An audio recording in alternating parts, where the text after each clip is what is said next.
everybody, and welcome to the newest session of Taking Strahd Seriously, Part 28. Today is November 19th, 2019, and you are loved.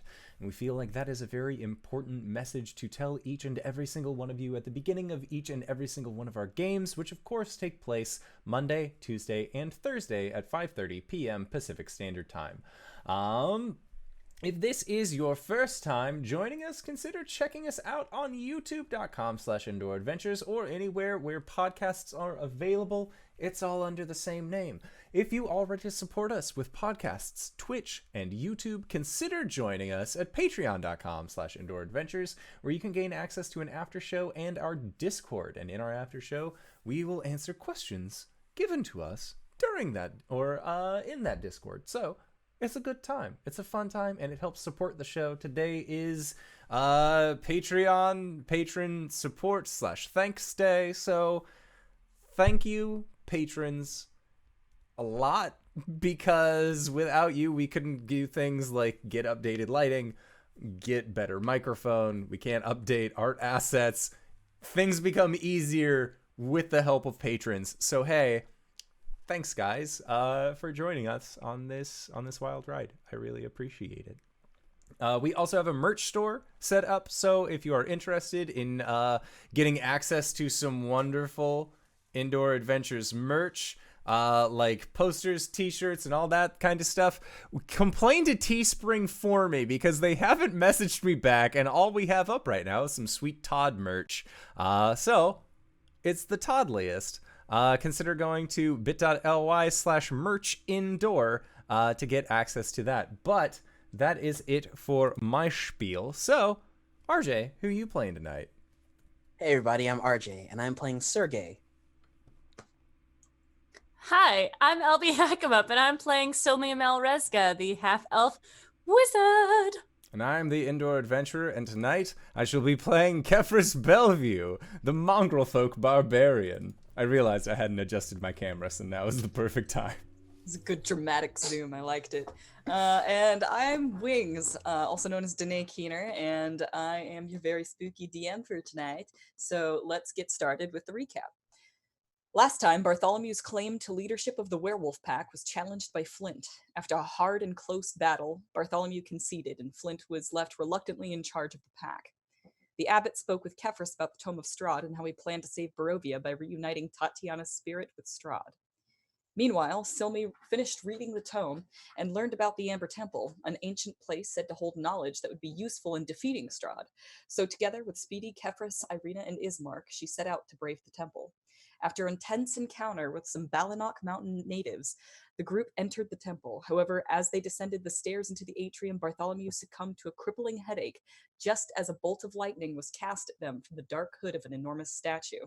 With a keen eye and swift reflexes, Silme counterspelled the chain lightning, blasting it directly into the stairs next to them. Now, these stairs are about 50 feet wide, and it takes out about like 10 feet of these stairs. You're not in any danger of falling off, but they are just like gone at this point. I need everybody to roll initiative. Sister, what did you do? I'm kidding. I just saved your life, you asshole. 21. Why is Flint in this initiative? Go away. 11. 17. 21. 11. And 17. All right, well, let me paint a picture for you guys. Good initiative, Sergey.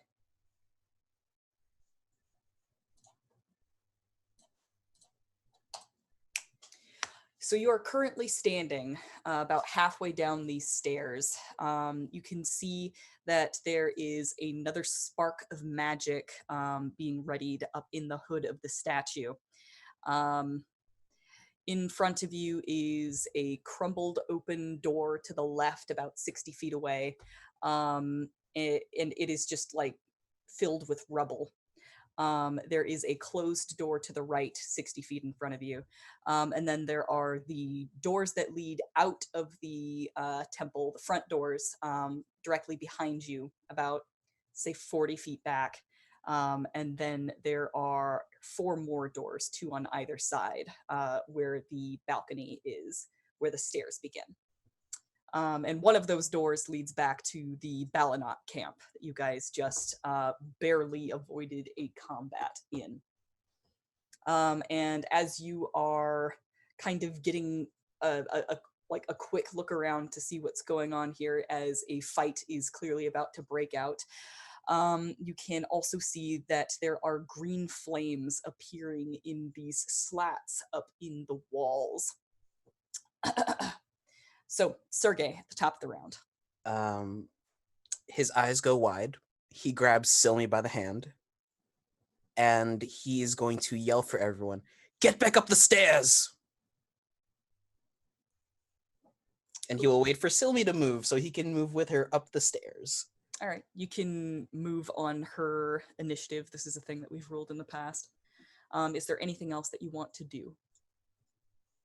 How far is the statue? Statue is about 50 feet in front of you. Can I shoot into roughly the hood? 40 feet tall. Sorry, can I shoot into the hood with the crossbow? Yes, but it is like you can't see anything in the hood. It is like just it's just completely stark black. darkness. Like Silme will even recognize it as a magical darkness. But so you can attack whatever is in there, but it will be at disadvantage. Okay. God damn it, really? That'd been neat. First hit is a 18. An 18 barely hits. Fuck, bro. That's going to be 9 points of piercing damage. 9 points piercing damage? Yeah. I only get 1 action, right? Because I'm waiting for Silly to move. Yeah. Basically, you're going to take your move action when on her turn. I mean, you could also have your bonus action now if you'd like, but you have to resolve it now. Bonus action, another attack. That's not going to hit. And hey, because I'm far enough in Ranger, I get a 3rd attack. That's not going to hit either. All right. That's it. All right. So you will be moving with Silme if she chooses to move on her turn. Those green flames are bobbing about in what you discern are arrow slits. And Silme, you can see the telltale signs of magic missiles being readied. And a couple of boyos are going to shoot some magic missiles at you. Let's see, it's at 1st level, so that means 3 darts. Okay. Sure. Let's have 3 for Kefris, 3 for Silme, and 3 for Irina. Cast shield on yourself. So that's going to be... Shield isn't gonna do anything. It negates magic missile. You're right, it does. I'll shield. I've played wizard way longer. Not true. So it's going to be 13 force damage for Kefris. Ow! It's going to be...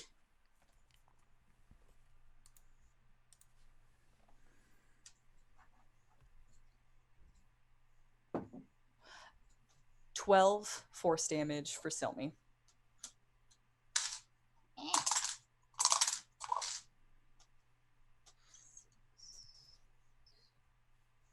And then 12 force damage for Irina.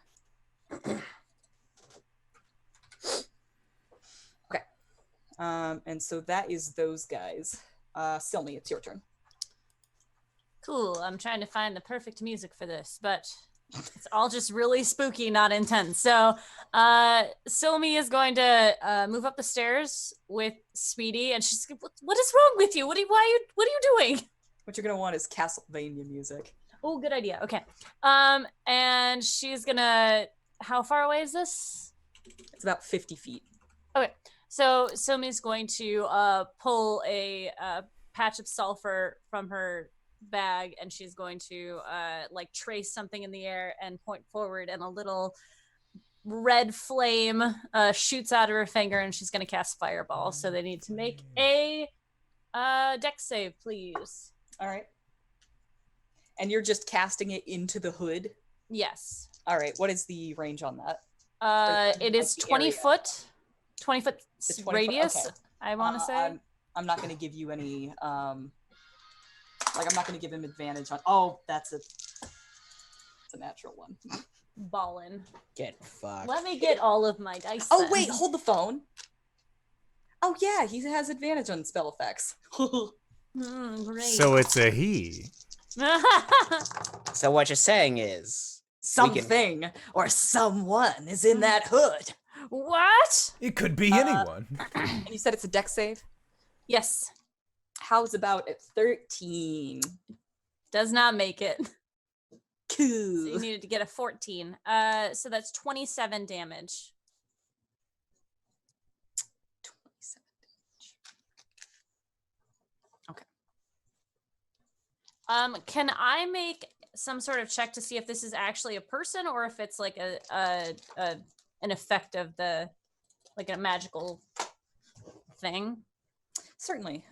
Give me a either insight or arcana check. Does this he need to make any con saves for any spells? What? 15. A 15? Mhm. I'm sorry, what was your question, Steven? Does this quote unquote he need to make any constitution or like concentration checks for spells?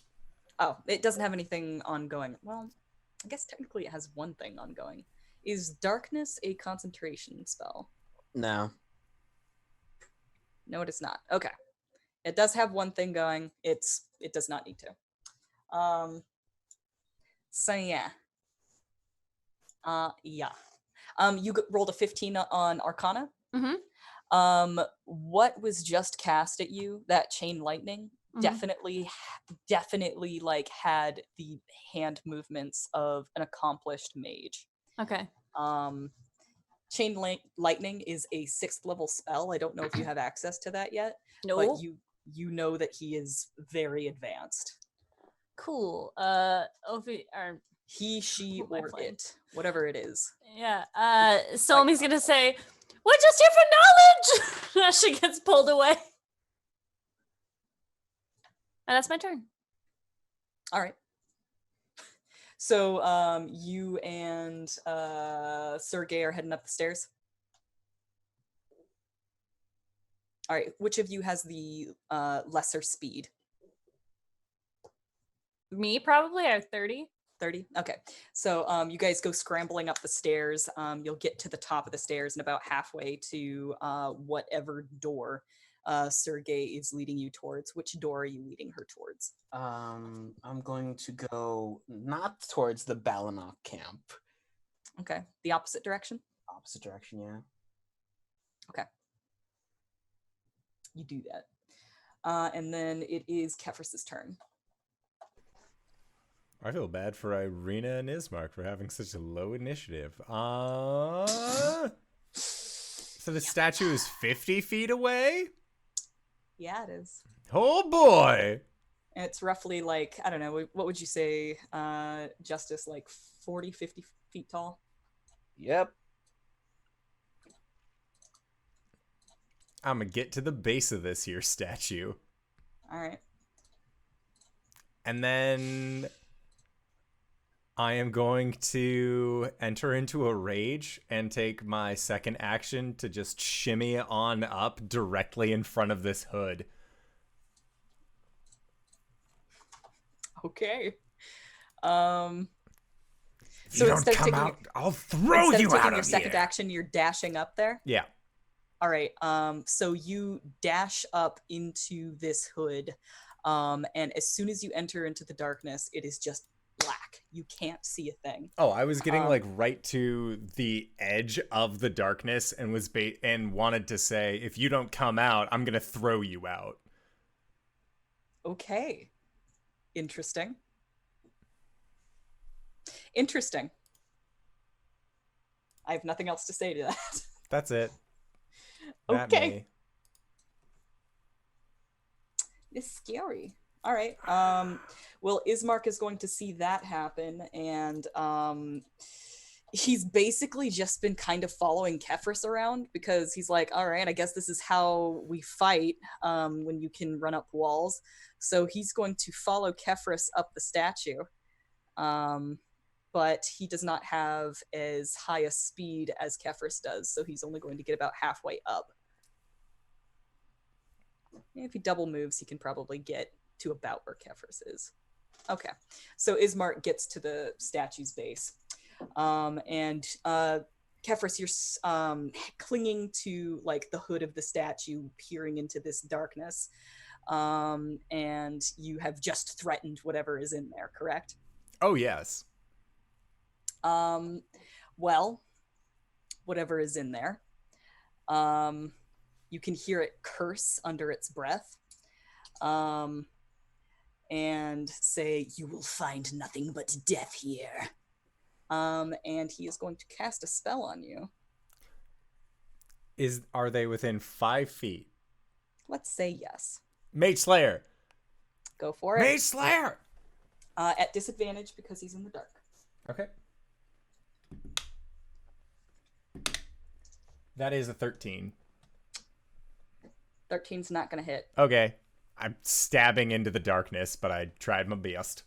Yep, you stab into the darkness. I need you to make a Constitution saving throw. I'm actually good at those. At least I would be if my dice didn't betray me. So that's a 14. 14 is not going to make it, buddy boy, as he casts Finger of Death on you. Oh, wait. If it's a spell, I have advantage. Oh, yeah, that's right. Go ahead. Do it again. Take 2. 18. 18 is actually going to make it. So you're going to take half as much damage here.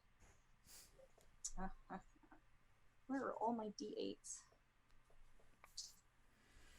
It's all right. If I die, I've just become an instant zombie. Not if you get hit with Finger of Death. No, that's exactly. Oh, wait, no, what yeah. I'm Death thinking does. I'm thinking disintegrate. Never mind. That's what he's thinking. What would you know about What would I disintegrate? know about disintegrate? What would you know about disintegrate? I'm not feeling so good. Oh, those last 3 die were all ones. Okay, so you're going to take half of 59 damage. Necrotic damage, I believe. 24. Wait, 59? 25. It's 24. 24? Okay. Oh, 24. Because you round down. No, because that would be 48 if you multiplied twice. Oh, God. Hold on. 29. 27. 29. Oh, 29. I just used a Okay. calculator. Because I know what kind of person I am. Math. Thank you, And math. JD. Amazing. Okay, Irina finally snaps out of whatever daze she was in. And she's going to look back and forth. And she's going to run after Sergei and Silme. And she's going to say, "This is a death trap! Get out of here!"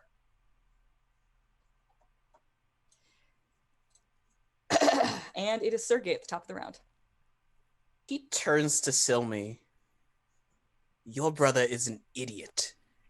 And he's going to run towards one of the doors and kick it open. Okay. Does it lead into the hallway with like the arrow slits? Yes. Are there duders there? There are no duders on this side. If you're going away from where the Ballinot camp was.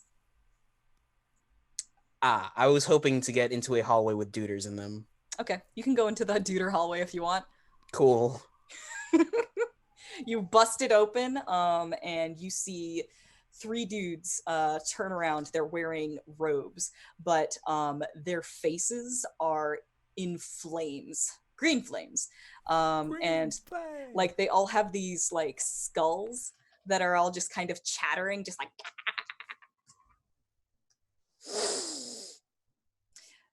But aside from that, it just seems like they're empty robes, but with skulls floating atop them. Cool. I'm gonna stash the crossbow and lunge at him with two short swords. We'll lunge at one. Alrighty. Does a 16? A 16 would hit if he didn't use Shield? Like shield. a bitch. Alright. Second verse, same as the first. So Second. a magical barrier appears in front of him, just like boom. 17? 17. Oh no, it has to be +5, correct? Yeah, it adds +5. So 17 doesn't hit either. Your second attack bounces off his arcane barrier. Here we go. Third one is a natural 20, thank God. Natural 20? Yeah. Blompa blompa blom. Get him. Get him. Get him. 12. 15 points of slashing damage. 15 points of slashing damage. I capped out. I rolled 2 6s. Fortunate. Okay. So these guys are all like chattering with their jaws. And kind of backing away a little bit from those arrow slits. Oh boy. Okay. So that is Sergey. These boyos are going to attack again with their magic missiles, I do believe. Okay. I do believe. Actually, no. No, they will not do that. They will see that you guys are coming, and that they are in melee danger, so they're all going to cast Blur on themselves.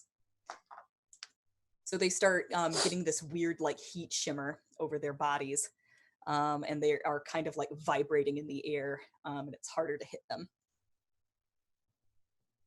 Yeah, disadvantage on any attacks for people that rely on sight. It's a good thing I can drop a fireball. All right, so that's what they do. Silme, it's your turn. Silme is going to flick up a red dragon scale and cast Agnazar Scorcher down the hallway. Okay. So they need to make a dex save, please. I would like to comment. LB, you Yeah. did it. We're I in know, I episode said- I know. 28, but you said it. Oh, unfortunate. Give me a Arcana check. Oh, Arcana check? Mm-hmm. It's a 10. Okay.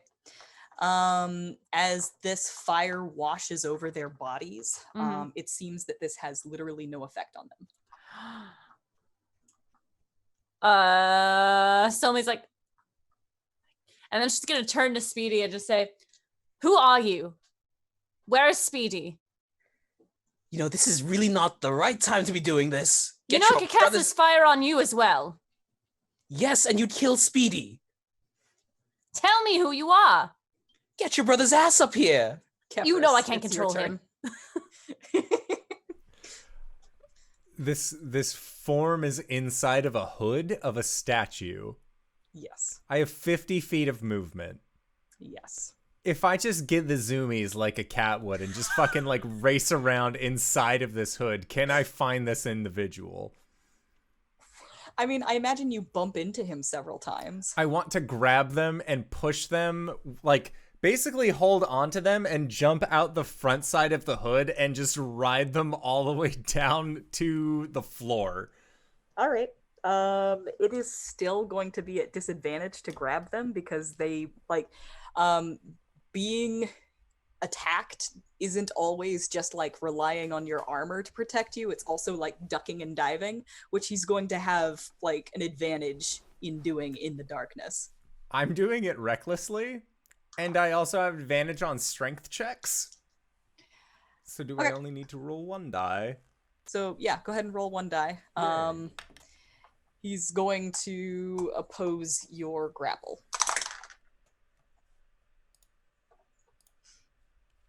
What'd you get? I got a 15. All right, that doesn't beat a 17. No, it doesn't. So I'm just like grappling with this person. Second attack? Go for it. Same as the first. Yep, go for it. Same as the first. 15. All right, this time it does it. He got an 11. Ah!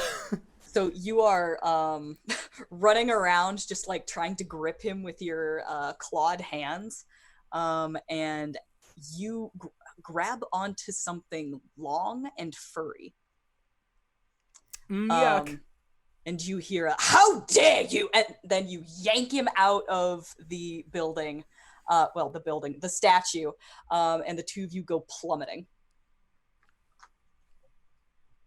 As you pull what appears to be an anthropomorphic fox man. Oh no. Player me knows what this is. I saw the fear in your eyes.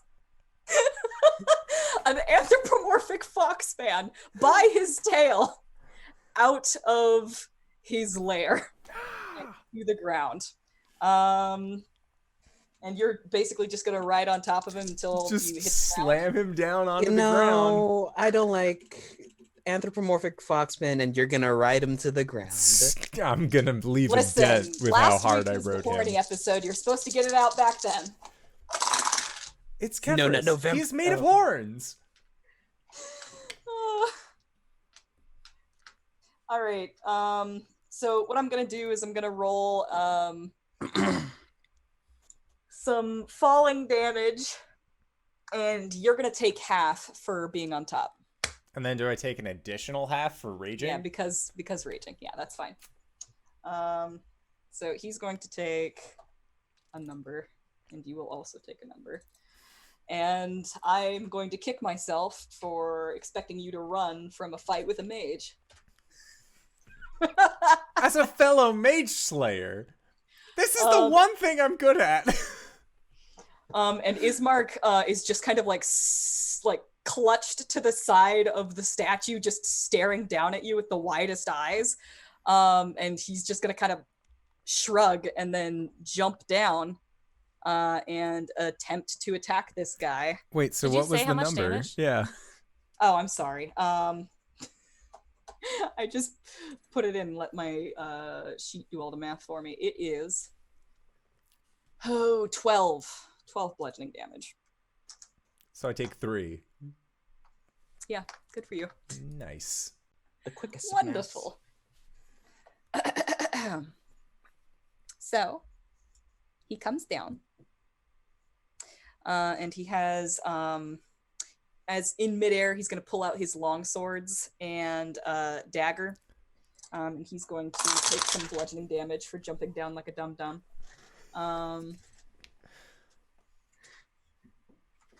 That's fine. 14 bludgeon damage, and he's going to attempt to attack this boil. Foxman. Mr. Foxman. This foxy lad. Soku, when did Foxy- you get into this campaign? Foxy lad. And he is prone, so this is with advantage. First one is going to hit. Second one will also hit. And the third one, with the magic knife, will also hit. Goddamn, Ismark, you scary. Uh-huh. He's our version of Blade. I might give you guys these stat blocks and make you roll for these boys, because otherwise I'm just kind of playing the game for myself. Aren't you, though? Aren't I, though? 13 plus 6 is 19 slashing damage. And does this guy have resistance? Yeah, this is non-magical. I said 19, right? Yes. Okay. Be 9 slashing damage. And the dagger is magical. So he shall do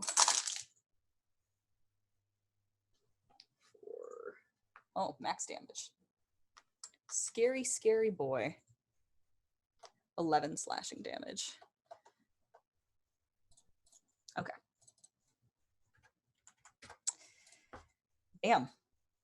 The two of you just bloodied this bitch. I don't run from mages. Evidently not. Okay. Wow. So that was a turn. Now it is his turn. The Foxman. Okay. He has other things that he can do. You are not a monster.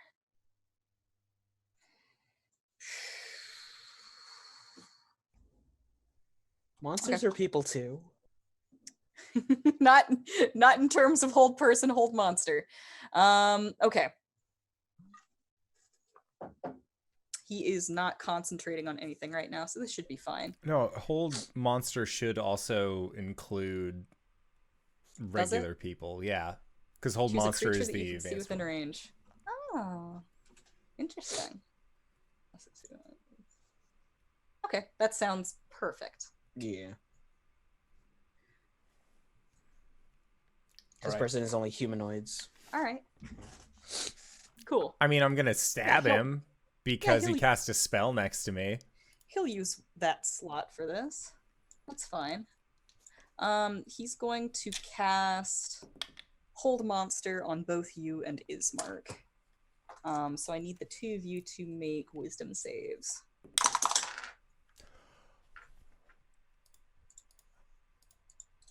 Wowee. 16. All right. Ismark got a 12, so neither of you save. You're Oh no. both paralyzed. Do I get to try and stab him though? Yes, you do, because he Okay. cast a spell next to you. Awesome. And technically, he was That's a natural prone when one. he Don't did worry so. about it. Yeah, with advantage, he's Oh. prone. Oh, in that case, that's a 21. Okay, that hits. Do some damage. Awesome, awesome. Cool, cool, cool. I have a shield now that I use. So that is... Oh, dear.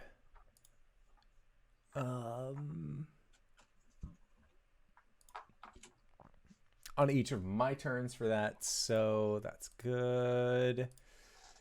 I don't get any addition from that guy, but that is a total of 13 points of magical piercing damage. All right. So you dig your spear into his shoulder. You see him bare his teeth at you. And he just like splays his fingers at the two of you. And both of you feel your joints begin to seize as you are paralyzed. And you can repeat this saving throw at the end of each of your turns. And looking down at this boyo, you can see that he's got snaggly teeth that kind of like stick out beyond his jaw. And he's wearing a little pair of golden spectacles. Wait, before Mr. Fox does anything more, I have a fanatical focus ability. It's one of my barbarian abilities that I forget about because this is so few and far between. But if I fail a saving throw while I'm raging, I can re-roll it, and I must use the new roll. All right, go for it. Okay. Which you can do at advantage because It you're was Mage worse. Slayer. Or wait, no, I get it at advantage? Because you're a Mage Slayer. There's no reason not to. It was still worse. Okay, awesome. You're paralyzed. Holy butts, that took forever. Okay, Irina. Now she's here. God. I suppose she will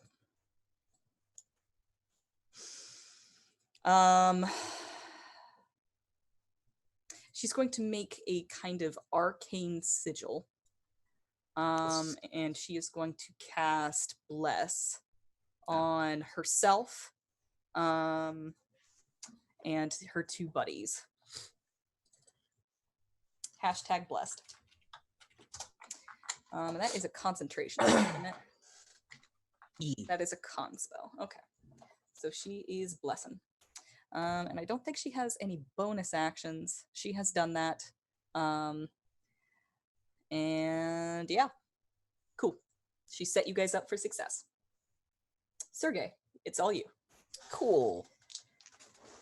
He will turn to Silme and go, if you've read my sister's book, then you've read about me. And he will turn back to the people and start attacking them. At disadvantage, plus a d4. Oh, hey, nice. 18? 18. Oh, shoot. I gotta figure out what The fucking shield blur has does. gone down, motherfucker. Did you do it at disadvantage for the blur? Yes. And you said 15? Yes. That hits. Cool.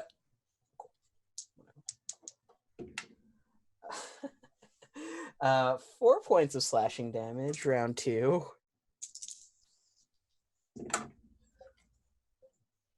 Damn it. 18,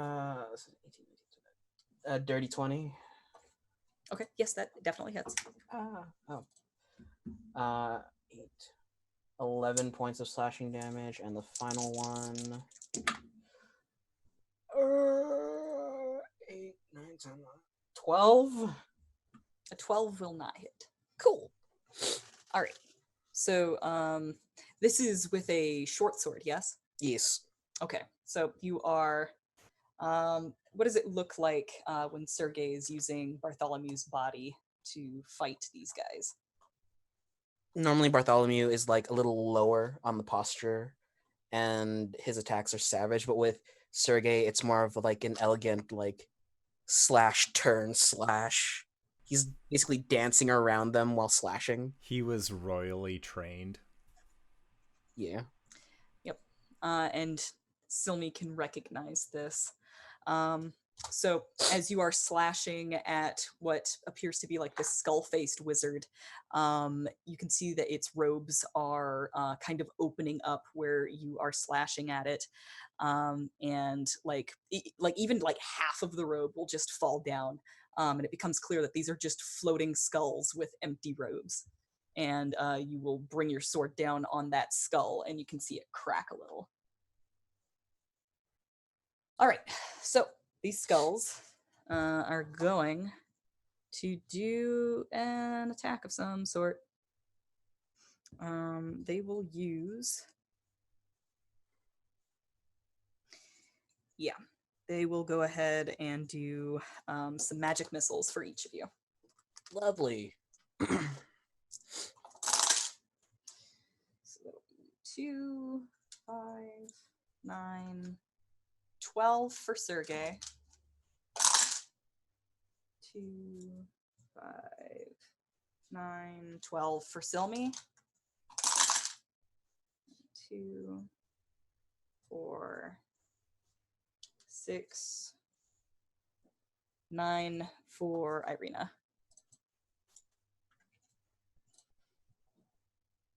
Okay. And now it is Silme's turn. Sylvie's gonna like look at Speedy, Sergey, look at Irina, and go, no. And then she's gonna look back and see that her brother's gone, and she's gonna run to the edge. Am I within 60 feet of this mofo? Yes. Okay. She's gonna lean over the railing and say, hey, asshole!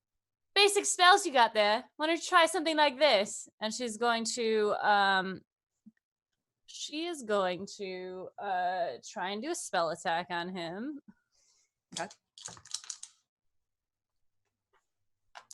She fails. Okay. Wait, plus bless? Does a 10 hit? No. Not even close. I rolled a 1. her eyes are gonna glow with radiant energy, and a beam of white light shoots out from her towards him, but misses. All right.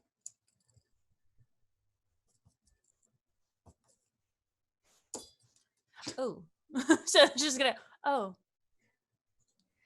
Yeah. And you can see him kind of standing up and brushing himself off, very prim and proper. And he says, "Learn to aim." I'm a caster. I don't have to aim normally. All right. Where were you schooled? I schooled myself. Okay. I didn't have really a place to that practice. explains it. Oh, my brother's going to kill you. Kefris, you are paralyzed. Would you like to roll your saving throw? Oh, for fucking sure. No, I'm resting. It's less than I had the first time. 15, I don't believe saves. Does not save. Ismark will attempt to save. He does not save. Do you roll again, Kefris? Oh, wait. Fanatic. It's fine. Did you roll at advantage? Yes. Oh my god. I rolled it. Look, I have no plus in wisdom. A 16 was really good for me, and that didn't work. So, stuck. Go. And because no damage has been dealt to me for a full round, I lose my rage. All right. Wait, doesn't he still have a round? Because you attacked last round, right? You attacked him on his turn. Well, he didn't take damage. Does he have to take damage or No, just you just have to attack. Yeah. Well, you were attacked with a spell. So, technically. Yeah, so once it gets back around to your turn, Okay. once it gets back around to his turn, if he doesn't attack you. Got it. Well, it says that... No. If you go a full if round... my turn ends and I have not attacked a hostile creature since my last turn or taken damage... Taken damage, is it? Yes. It says Yeah. if I have not attacked or taken damage since my last turn ended. Oh. I took damage since my last... Or I took damage at the end of my last turn, but it's been a full round. I have not taken damage. I have not attacked because I've been paralyzed. What about emotional damage? That's up to Wings. How many hit points do you have left? 51. Okay. Just checking. So that was Kefris's turn. Ismark didn't save. It is this boyo's turn. He has stood up, and he is just kind of brushing himself off, and you see him glare at you. And he's just going to kind of look down at his hands, and you see them and like just knife-like claws just retract from his dainty, fuzzy little paws, and he is going to slash you. Dirty 20. Whom's he slashing? He's slashing Kefris. Ah. Is that hit? Dirty 20 is definitely hit. Oh, It's totally yes. hit. Yeah. Okay. 17 is what you want. But I'm give also me a- paralyzed. Give me a Constitution saving throw. Oh yeah, you're also paralyzed. If he's paralyzed, isn't it an automatic crit? 17 for the con save. 17. No, is- incapacitated is an automatic crit. I believe. I'll double check. Paralyzed is incapacitated. Oh, And there you go. automatically There you fails, go. and any attack that hits it is a critical as long as they're within 5 feet. Cool. So he does that. You're gonna take 6 slashing damage and half of this.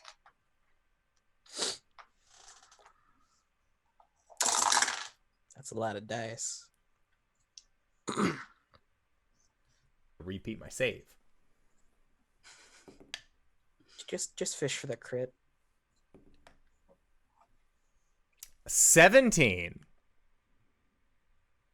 To save? Yes. That's exactly what you need. Ah, I'm alive again! And you see him just kind of like blink and recoil a little bit, like, See? do you have to yell? This is your fault. Okay, awesome. It's Irina's turn. And she is going to scoot in next to Sergey and help him take out the flame skull that he's taking on. So she can make a. That's right. Okay, so she has two long sword attacks and one short sword attack. So she shall do that. Long sword attacks. Plus 5. Definitely hit. This guy's blur is down, by the way. So that will be 2d8 slashing damage. 11 is enough to take it down. So this flame skull just explodes. And its skull goes flying across the room, bounces off of the stone. And she's going to turn around and attack the next flame skull, which has a blur on it, so this is at disadvantage.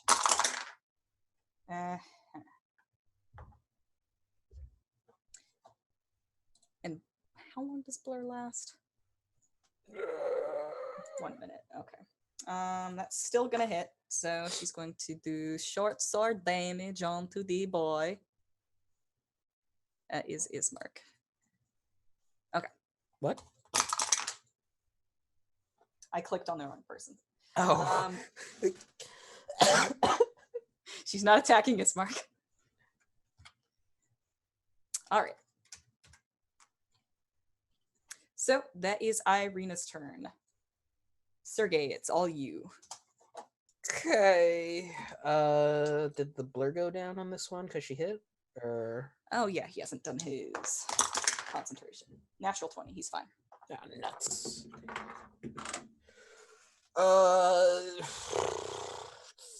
13? 13 will hit. Oh. Cool.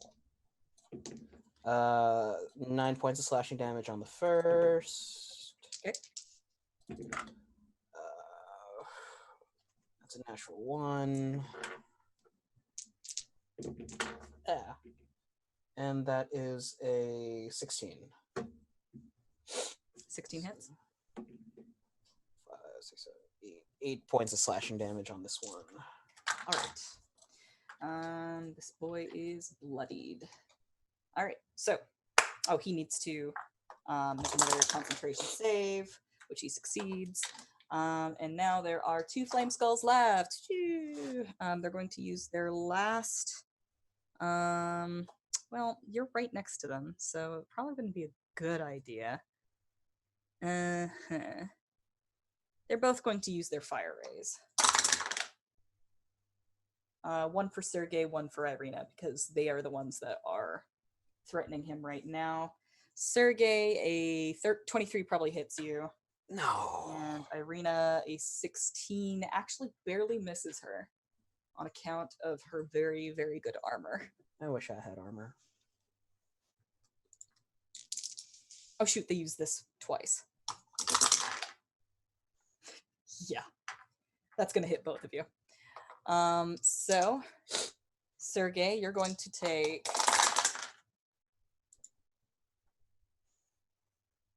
if you do a ranged attack, you're supposed to do it at disadvantage, aren't you? If they're prone. If no, they're 5 feet within. It If depends. you're within 5 feet. Pretty sure that's a ranged spell attack. They should have done that at disadvantage. All right, here's what we're gonna do. I'm gonna roll one more time for each of you. You feeling me? You feeling good? They're doing this? All right. Did I fire 5 rays or 6, Puck? Now you gotta ask yourself, do you feel lucky, huh? Do you? Does a 17 hit you? It does. Okay. How about a natural 1 will not hit you. So you're only gonna take this once. It'll be 1, 2, 3, 7 fire damage for you, my friend. And Ow. now for Irina, that's going to be a miss. And I'm at 69 hit miss. points. Wonderful. Okay, Irina is not taking her turn because it is Silme. Con check Oh. for Irina. Con check for Irina. Succeed. I see.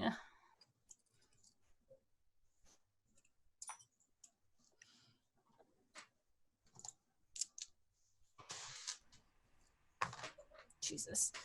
Does a dirty 20 hit? Yes. All right, a bolt of electricity. Well, no, what does Caleb's guiding bolt look like?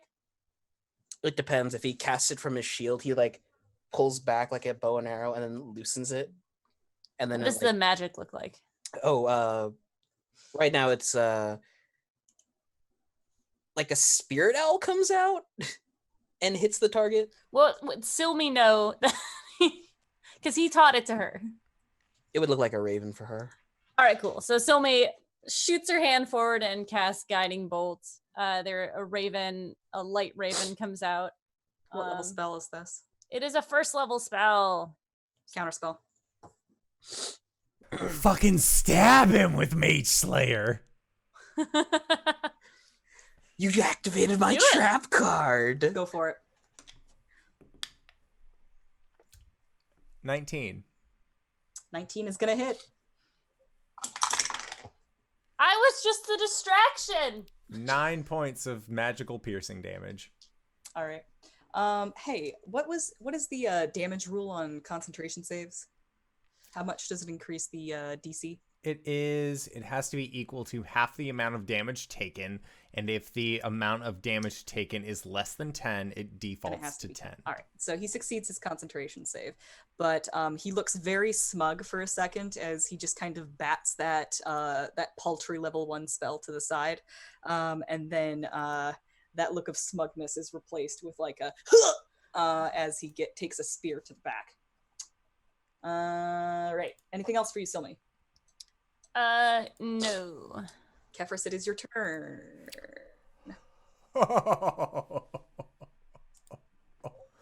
Oh, he's gonna get so fucking stabbed. That's the goal. That's the meta right here. Are you gonna rage again? Oh, yeah, I'm definitely gonna rage, and I'm gonna reckless attack for a 21 to hit. Oh god. Okay. Yes. Okay, so that's that dice, and then I need this other dice. So why don't we do these two? Because they're cute together. I like it. All right, so wowee, that's the lowest, some of the lowest possible I could roll. For 8 points of piercing damage. And then 6 points of radiant damage.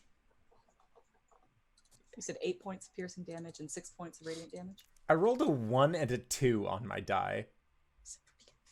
Cool. And then second attack.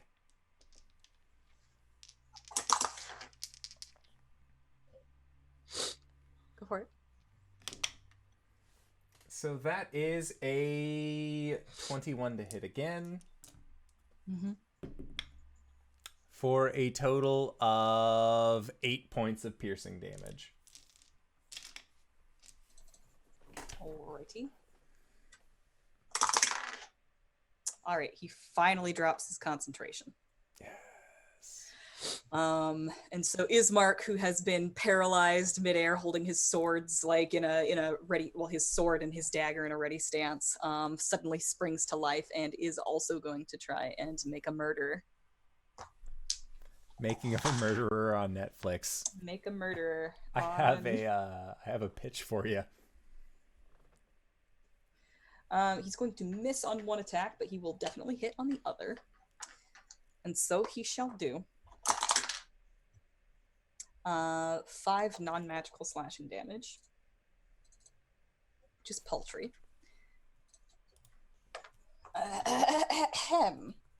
And then he does a magical attack with his dagger, which will definitely miss. Okay. So this guy doesn't like what just happened at all. He quite, in fact, hates it an awful lot. And so, what he shall do on his turn is say something. Is an action. What is this? Also an action. Okay, that's fine. He is going to cast Dimension Door and teleport away. I hope he's ready to get fucking stabbed. Go for it, bro. That is a 24 to hit.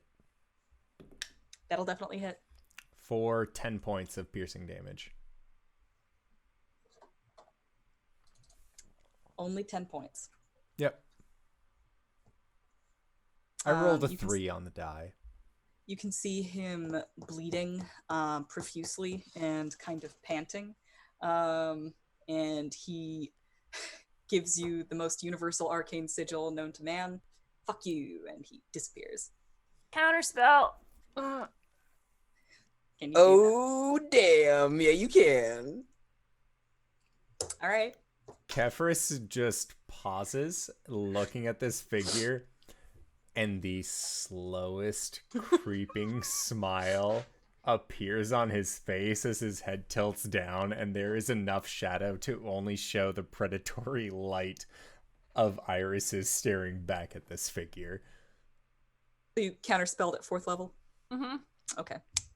Cool.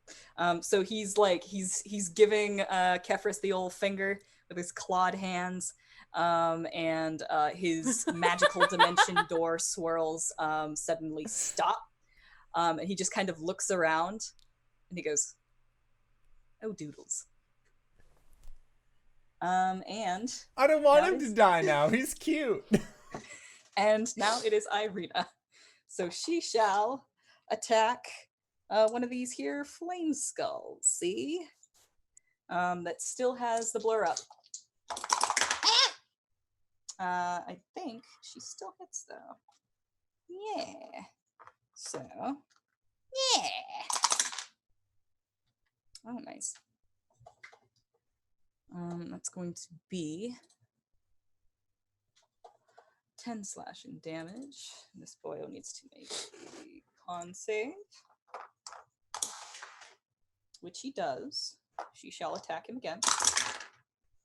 That'll hit for 12 slashing damage. And that's enough to kill him.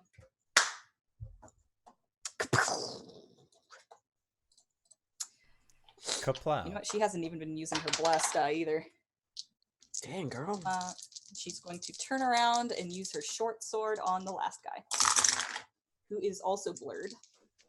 This is going to be... She will definitely hit. She has not rolled under a 10 on any of these dice.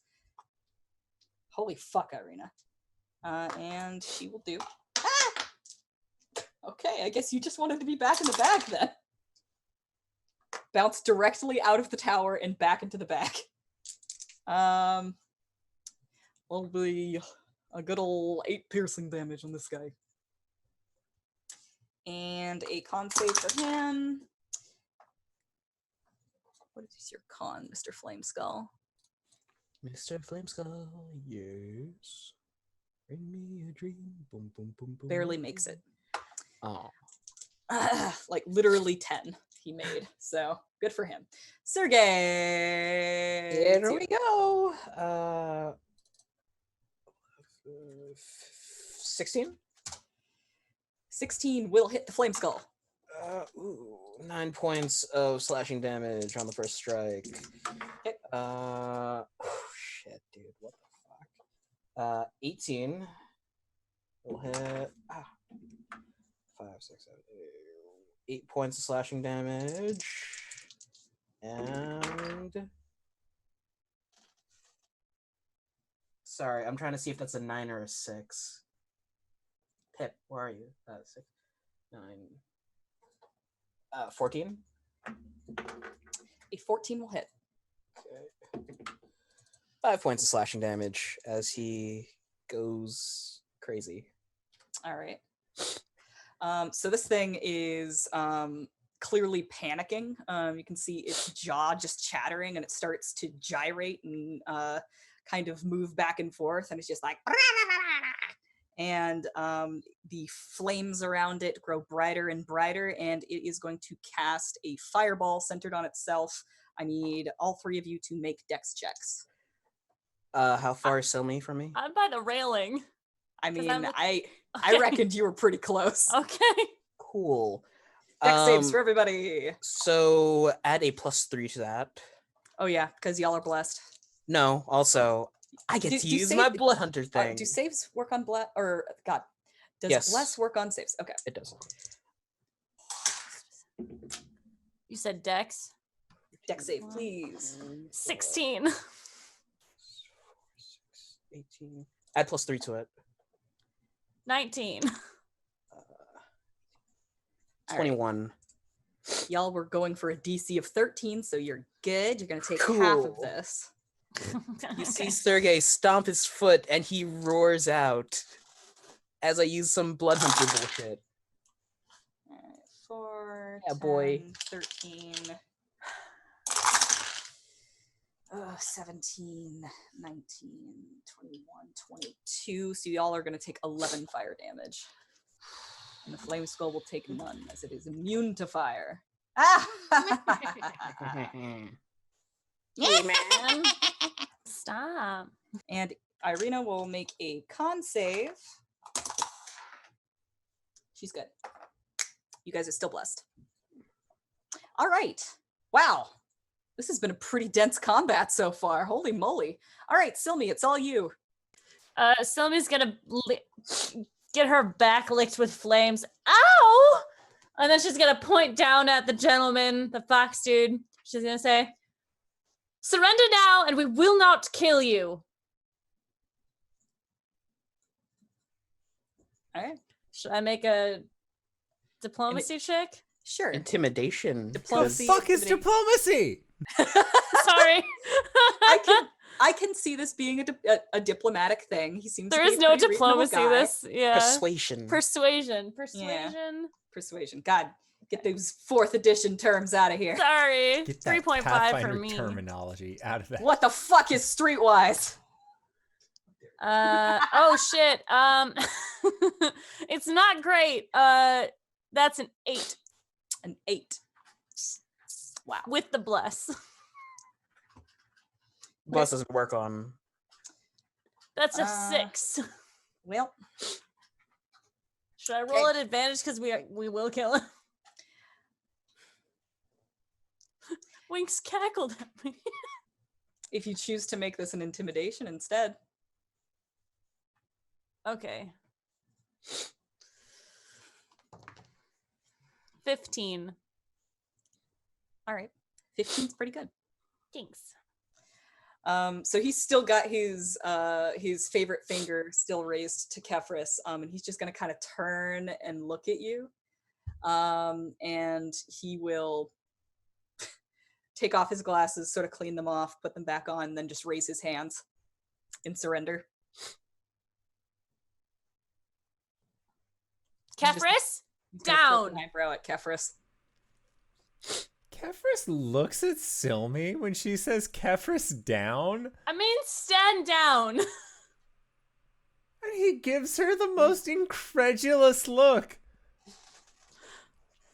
I am not a dog. And he does a very, flourishing twirl of his spear and then sets it in the ground and then stands within 5 feet of this individual. And motions to Ismark like, it's okay, my sister has an idea. Oh, right, I'm the smart one. Ismark has his blood dagger just kind of gripped with the blade out like this, and the sword just kind of held over his head, and he's just kind of looking confused. And he just sort of lowers his blades a little bit and looks sheepish. That flame skull sure is still going though. Mm-hmm. So, on the Guardian's turn, how brave is he? Does he have a conscience? Oh, I see. Interesting. Okay, he's fine. Fights until death. That incorrect. that is not the correct answer. No. He's going to keep his hands raised and just sort of like look really unamused and quirk an eyebrow at Kefris. Irina is going to attempt to finish off this flame skull, which Kefris is fades out of his rage at this a second time. But she's also blood. So yes, this shall hit the flame skull, doing 8 damage. Flame skull must attempt a save. Flame skull's going to succeed barely again. How do you keep on doing this? And she will attack once more.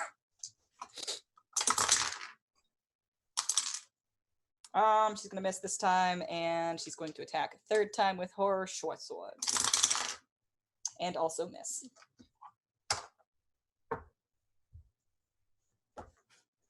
And now it is Sergey. 16 for 9 points slash damage. 9's gonna do it. Okay, cool. Skull clatters to the ground and rolls across the tile. You are now out of combat. Oh, that was quite the exercise. Gentlemen, would you be so kind as to give us your name? What exactly do you plan on doing with my name? Being cordial. That's what happens where we come from. We don't attack people who walk into a library. All right, well, in the interest of being polite, I will inform you that without a book of names, you will have no power over me. Do I look like someone who has power over anyone? I'm wearing a corset. It's amazing. And he's gonna kind of turn around, looking at Silme. He's like, my name is Niferon. It's a pleasure to meet you, Niferon. I wish I could say the same. Well, you don't know me at all, so you don't know how pleasurable I am. Gross. Hey, Gross. No, different phrase, okay? Think of a better one. I don't swing that way. Neither do I. You're fine. So, what was his name? I'm sorry, Neferus? Neferon. Neferon. Neferon. AARVVRK. We are interested in knowledge. We are looking for the model of Ravenloft, as well as other things. Yes, it's the as well as other things that bothers me. Well, what are your purposes? Who do you serve? I don't serve anyone anymore. Everyone's dead. Then why did you attack us when we entered? That's what a guardian does, my dear. She leans over to Speedy. Is that what a guardian does? Yes, we sort of avoided this the first time around by going the other way. Are you telling me that you came into the Amber Temple without even knowing what it was? Do you have any idea what happened here? Not at all. We're from the Dale Lands. Oh my, the Dale Lands. Oh, by the way, do any of you fine gentlemen down there have any holy water? What? He points at the skulls. You be quiet. I do. Kefris, you're on intimidation duty now. Right. And like he'll make a stern face towards the Foxman. But he seems so kind, so... Except for he tried to kill us. Who hasn't in this land? Is Marcus standing stiffly next to Kefris, and he's just going to flash his fangs at Neferon. Neferon, what happened here? And I guess I should ask, when was the last time you were outside this temple? Because things are pretty bad out there. Outside the temple. Are you mad? I've never left the temple.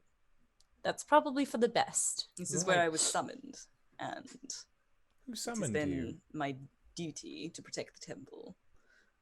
Are you a demon or devil? How dare you? Excuse me. Absolutely not. Nothing quite so lawful or chaotic. I'm a bit more neutral, I'm afraid. Silme looks at Maybell and makes a telepathic link. What is he talking about? She has been like perched up in a corner, and you see her head turn towards you. And she communicates to you that this must be a Yugoloth, which resides in the plane between the devil's hells and the demon's hells. These guys are neutral. Evidently, they were made by hags. Oh. And Yes. They are different because they're kind of like mercenaries. You hire them rather than invoking their names. Their names can be invoked, but you need to get a hold of a book of naming. Right. Which obviously nobody knows where they are. Well, now that we're not trying to kill each other anymore, would you care to tell us what has happened here? My knowledge only goes so far, and only until recently do I have someone who can actually tell me what was going on in here the whole time. She looks over it. Well, I would have been able to stop and tell you if we weren't being attacked by flame skulls. How long have you been in Speedy? He thinks for a moment.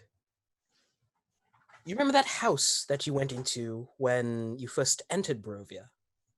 Yes. Around that time. And you've just come out now for what reason?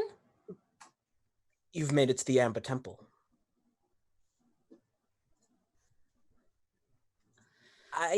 There are things in here that I need to stop you from doing before you make a very grave mistake. Well, if people would inform me of things ahead of time, perhaps I wouldn't look so foolish. Oh, sure. Let me collect energy faster to be able to do this. It's a process. It's always a process. That's how it works. Are we going to continue yelling at each other from across the room? Would you like to come up here, or shall we come down there? Oh, dreadful, no. I've never left the atrium. She nods. Come. She says to Speedy and Irina and she picks up her skirt a little bit and walks down the stairs. I wasn't joking about the holy water, though. In about an hour, those things are going to come back. Kefris will hand over his one vial of holy water that he has. Sergei goes back upstairs, puts all the bones in a pile, and just...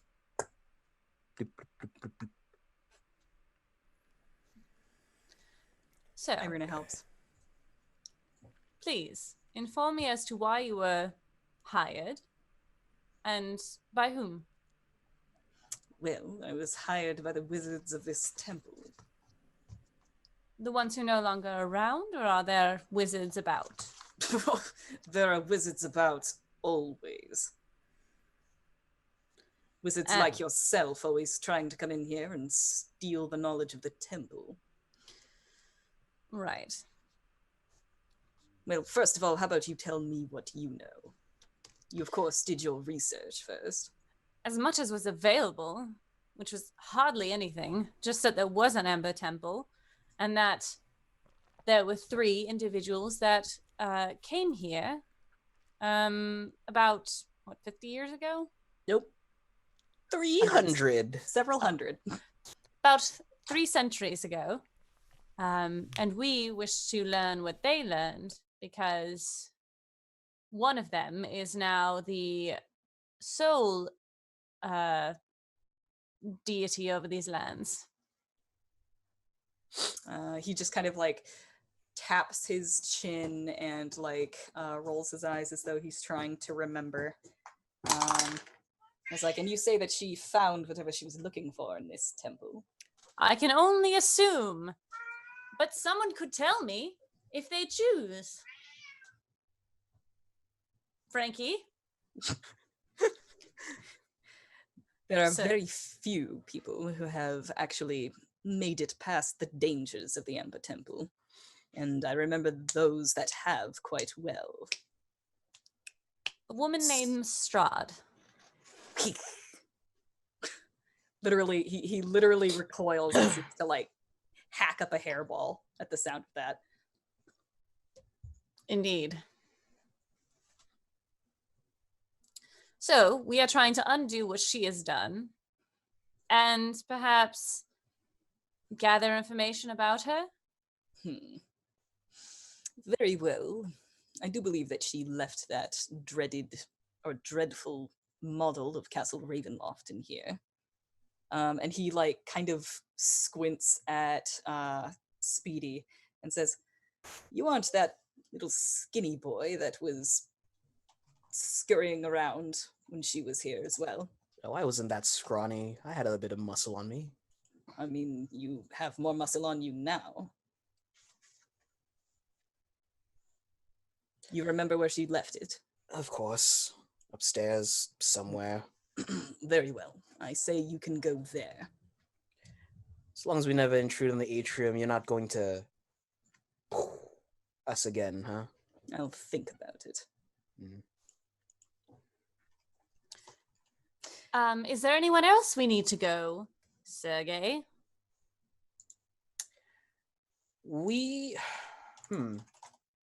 should probably see. You know, now that I have time to think about it, heads up, there's a lich here. I'm sorry. There's a lich in these lands? There's a lich here? He's friendly. He is friendly. Put that down. You cannot have a friendly... Do you know how liches are made? Are you sure Yeah. we can't stab him? No! Why? He's just some crazy old man who doesn't even know he's a lich Oh, anymore. he's balmy. Okay. What?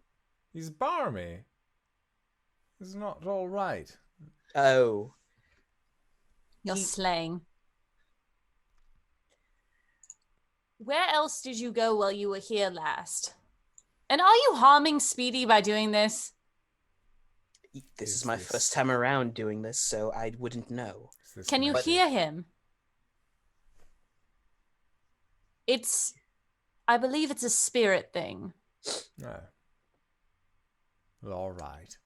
Kefris will like right his spear from being in an aggressive stance to a more like sentinel-like position. If it calms you down any, he's fine for the time being. A little feisty, but he's fine. And about the other places we need to go in here? I believe we were into almost every room in this temple, so ask away. Right. What? We shall leave you, Nephron. Apologies for the intrusion. We hope to... Speaking of, every time you say his name, you hear a strange sound. Is he offended by it? It's not coming from him. It's actually coming from across the room. Roll me a perception check. Everyone or just her? Everybody. Because like it has happened enough times now. 6. Four? Four? It's 4. 24. All right. How about you, Silme?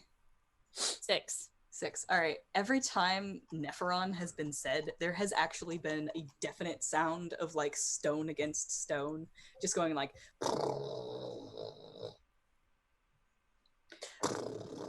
Ah.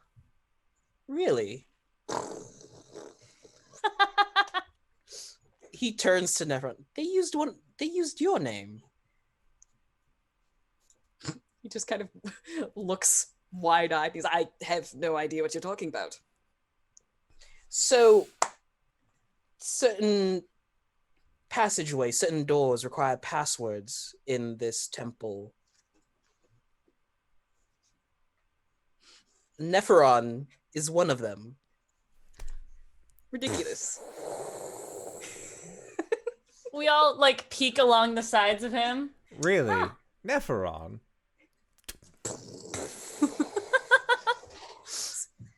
ridiculous assertion. Everyone knows that a wizard would never use their own name for a password. Kazan. Does anything happen? A window flies open. Huh.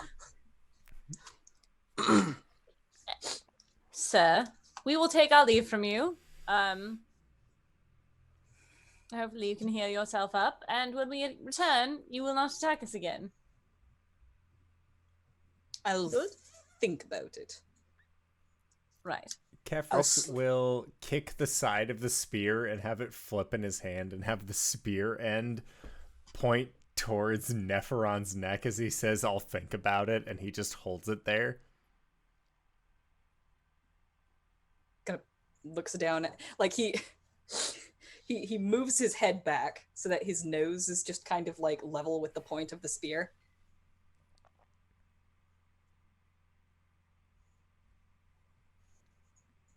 And he takes two fingers and kind of points them away.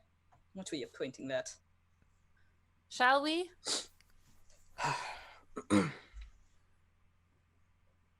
We shall. Where are we going? Well, you want to see the model of the castle, correct? Well, I suppose I don't need that now when I can just ask you what's in the castle. Do you think I've kept up with the renovations? At the very least, the model will have What something. happened 300 years ago? Is it magical? You're going to have to be a bit more specific. Is the model magical that it would keep up with renovations? Is the model magical? No, right? No, but you don't remember everything that was in the castle. Yeah, no, What are you, an architect? You know Listen, where your room was. I did me some book learning back at my home, but I never same. studied architecture. Then lead the way. You'll walk up the stairs. Nephiron can also explain to you guys like the lore of this place, how it's a pretty poor excuse for a secret society on account of the fact that it's not a secret. Right. Everybody knows about it. It has a lot of stuff that you already... He tells you a lot of stuff that you already know, that it was a bunch of wizards that like just like had these evil vestiges of like primordial and powerful things, and needed a place to lock them away along with all of the other forbidden knowledge that they got a hold of. He fills in the blanks for you on what happened here. Is that these vestiges started reaching out and making deals with the wizards, and then they literally just tore each other apart. Oh. So how many are left? There's just me. Ah, I see. And the Lich. Yes, well, he was one of those people that took the deal, so... I see. Which And- we're going to need to discuss about on our way to the model. And is there anything I should be particularly aware of as a wizard walking through here? Anything that I should avoid? Or areas? Is that golem still walking around? Well, not the one that you destroyed, obviously. But yes, the other one's around here somewhere. He turns to Scaffers. When someone says head back up the stairs... I think the last time I saw it, it was holding a flower and looking sad. Oh. Oh. Well, thanks for that. Now I feel like a I'll dick. hug them. Well, you should, because you murdered a perfectly good golem. Is that the golem now? Crying in the night. No, Aw, it's just Lord killing out- Duquette. He visits me every now and then. Ah. Crying out for its lost love that was killed hundreds of years ago. Does this golem speak? My husband? Why, he's been dead for years. I need to get my shawl. Terrible. I hate everyone. Where are you going? What are you doing? What is the plan? We will head back up the stairs towards the model of Ravenloft. Is this a good time for break? Yes, perhaps. We should perhaps have a break as you are led by Sergei into the model room, where you in fact do see about twice as tall as you are, the imposing figure of Castle Ravenloft in miniature. 144 scale. Kefris just rubs his hands together. No. But that is where we are going to call it for tonight's. Blah, blah, blah, blah. Nope. No. Nope. No. No. No. No. No. No. We'll be back. We promise. My mouth sounds do not belay the truth. We are going to be back in 5 to 10 minutes, so don't go nowhere unless it is to grab a food, grab a drink, grab a friend, or possibly go to bit.ly/adventure merch. Wait, no. Merch indoor. That's the one. To pick up some sweet old Todd. We are going to try and be back soon, so don't go no place. All right, everybody. Bye-bye. Bye. Button. Oh my God. Hello, everybody, and welcome. We're back. I told you we weren't going away forever, even if I told you maybe we were ending for the night. It was a lie. Wings, take us away. Hey everybody, welcome back. When we left off, you were entering into the model room to see the model of Castle Ravenloft, which, like I said, it's about twice your height, and it's got these dark Gothic spires. It's actually kind of strange to see it from this angle because usually you're kind of looking at it from below and it looks so much more menacing. But at this point, it just kind of looks pointy. Well, that is one pointy building. You lived here? Kefris is going to creep on up. I had a room. How long do we have you for? Ooh, for as long as it takes, I think. As long as he doesn't get... Spell you? I wouldn't hope so. Anyway. I have a lot of questions. Hopefully I can answer them all. Kefris is just Passive mapping out insight. he's mapping out the direction that they took to go from the front gates to the room where they had the feast. He doesn't know which room that is, but he remembers what it looked like. Oh, that's the ballroom. It's basically straight into the building, to the left, up some stairs, 2 flights of stairs, and then you're there. 13. 13 Well, is your passive 14. insight. 14. 10. 10. All right. Silme, you have noticed that Irina has become pretty uncomfortable around Speedy. Mm-hmm. And you can infer that it has to do with, like, having a spirit inside you type thing. You actually see Ismark come over to her and kind of put a hand on her arm to sort of comfort her, and she just takes a step away from him. Right. So, does Speedy know you were in him? No, he had bigger fish to fry. Is that still a thing in the Dalelands? Is that still a phrase? Yes, enough. It's kind of a common thing, but that's fine. And I don't think he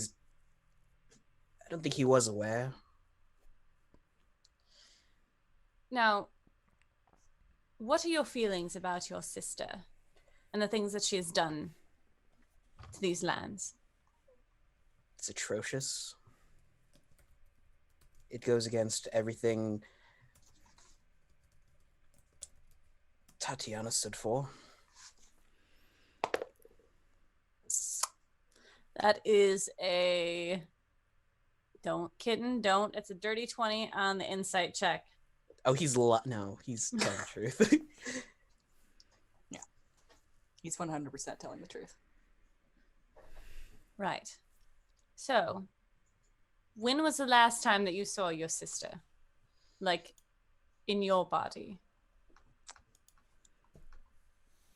He quickly glances over at Irina and then, like, looks back at the tower. It was during the wedding. Right as she was throwing me off the... He points to one of the towers. Your sister murdered you. Yes. Well, there's a lot of things we have to go through.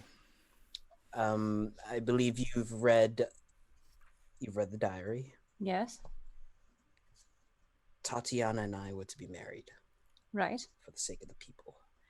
And during the wedding, Strahd, my sister, stormed into the room and tried to kill me.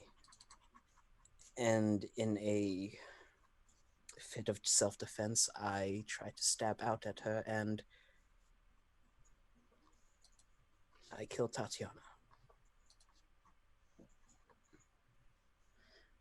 Right. And that is when she threw you off the balcony. Correct. No! I have to apologize to all of you.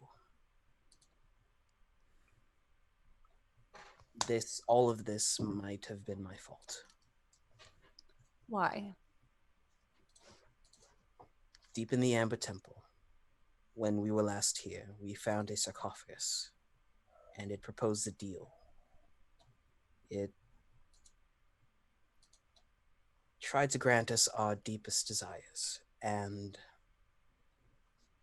the price of which is someone you love. And apparently... It's not about the price. Sergei, what did you wish for? I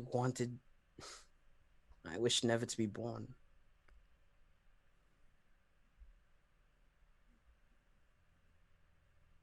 Kefris just cocks his head. My sister, well... Do I remember what she wished for? I can't remember off the top of my head, Wings. I can't hear you. Say words. I know I'm not muted. Zoom does this thing where it just thinks like you're not talking for sure. don't say It might be anything for a while. It might be your gain. I am so close to my microphone. But I can't You don't see know. it.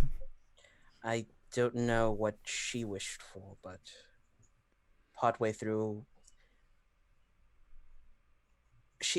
I guess she accepted the deal but never paid the price, and with spilling Tatiana's blood, whatever power deemed it appropriate to grant her her wish. You share a body with Speedy. Only for the last few months. And why do you call him Speedy? Have I been calling him Speedy? I don't think I've said his name.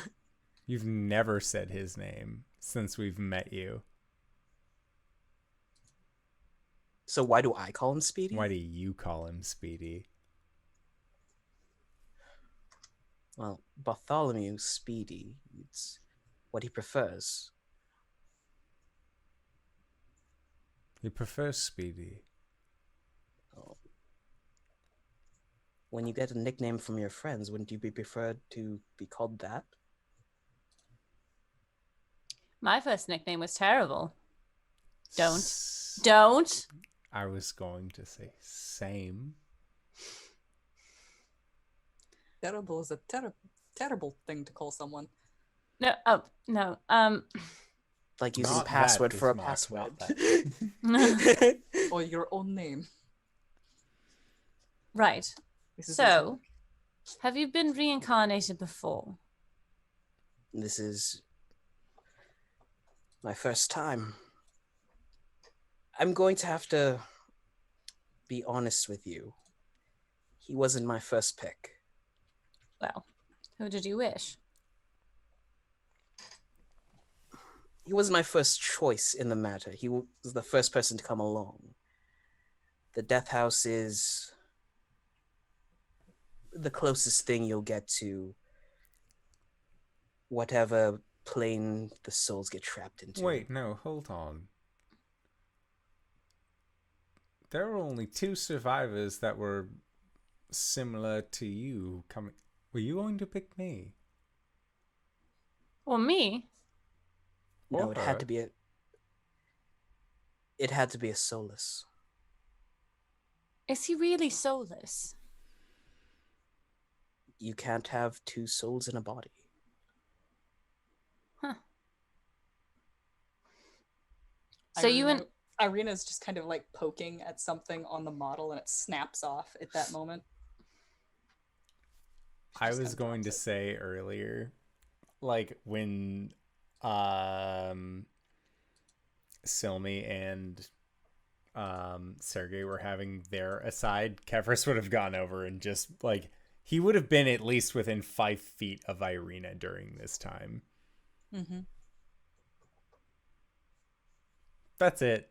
Just Okay. establishing positioning. Gotcha. so did anything else happen while you were here? We explored the place, tried to make a deal, fell through. For what? Honestly, I don't know. For a long time, we just adventured. We heard about this place and we decided, hey, why not? And your sister has since taken these lands and put them in some sort of demiplane, yes? That was not before? No, Barovia was its own country. So, your sister tried to kill you because you were forced to marry her love. Or is there something else? She was supposed to rule. I came along 10 years later, stole her title, her right. I wasn't.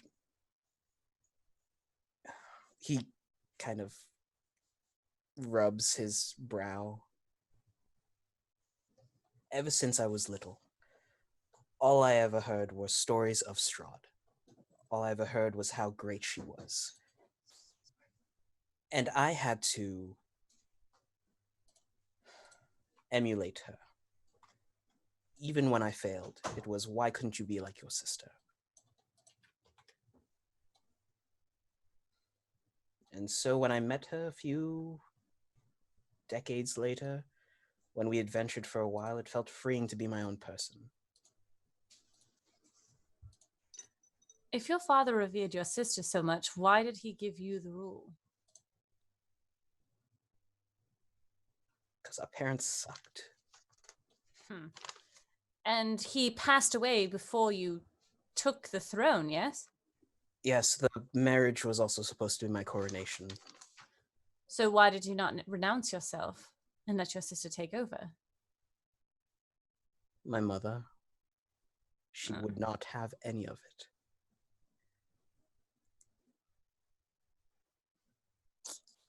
I believe you can sympathize, Lady Silme. Yes. However, I do not act on emotion. I attempt not to. I had a grand plan, but before I could reveal it, my sister disappeared, so I had to go through with the wedding. Tell me about your bride.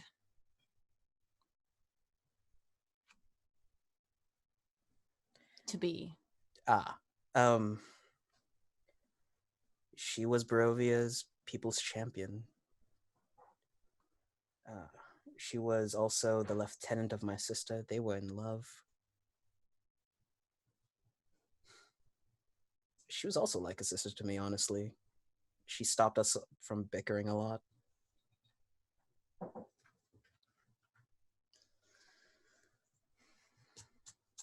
So what do you intend to do now? Well, for one, I'm trying to stop you lot from making any dark deals. try and get you out of here alive. And why don't you tell us what we're going to face and what we need from here? All right. 2 rooms down is a potion storage room. Oh. I don't know if anything has gone bad in all this time, but you could probably get some reagents or your wizard components for your pouch. There's I am running low. There's a scroll storage room. She's just like, what? as well as a library. We spent some time in there. That library is honestly amazing. It's the collected knowledge of every single wizard that's ever been in here. Kefris, you see a little bead of sweat run down your sister's forehead. She keeps her composure perfectly, but she's just like, is that... I think he would if he wasn't focused on something else. Yeah. Not just wizards. Oh, not just wizards. It's the collective knowledge of every single spellcaster that's ever been in here. Let me speak in mechanical terms. Every spell in the player's handbook is in that library. And Silme just nutted. What? Is it now? Well. What happened? Where's the audio? sound? Where's your audio at? He's still muted. I was saying it's the Key and Peele gif of just unstoppable sweating but straight face. You're just completely silent doing this. I'm not saying words now. Well, that is a place we must stop. However, first things first, we have to figure out how to get into Ravenloft. Honestly, we should stop by Xantha's. He might be mad, but there are still things you can take away from what he says. Right. Irina. I think a battle plan is needed. A way to attack the castle. Is that something you feel comfortable coming up with? She kind of looks back down at the model. And she says, do we have any paper? We can start to copy all of the floor plans. Sylvie opens her bag. Kefris has extra paper.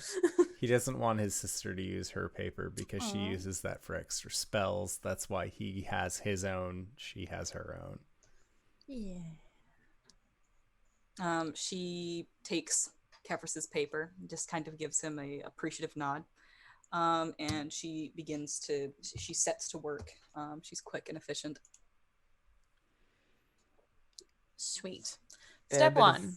Go ahead. Also, like, this is like a very cold area. Like, the inside of the temple is still subject to like the freezing conditions. There's not quite as much wind, but like Silme, your hair is just poofed. Like it is frizzing like crazy.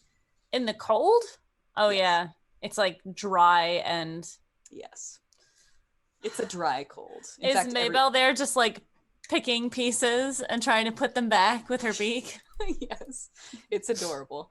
In fact, everyone's hair is all poofed up like this. Kefris with the fro. Yeah, Kefris was just talking to Irina during this time. What was he saying? He was letting her know that what's happening to Speedy isn't going to happen to her. Because he knows that she's afraid of it. Give me an insight check. Oh God, please be good. 16. 16. She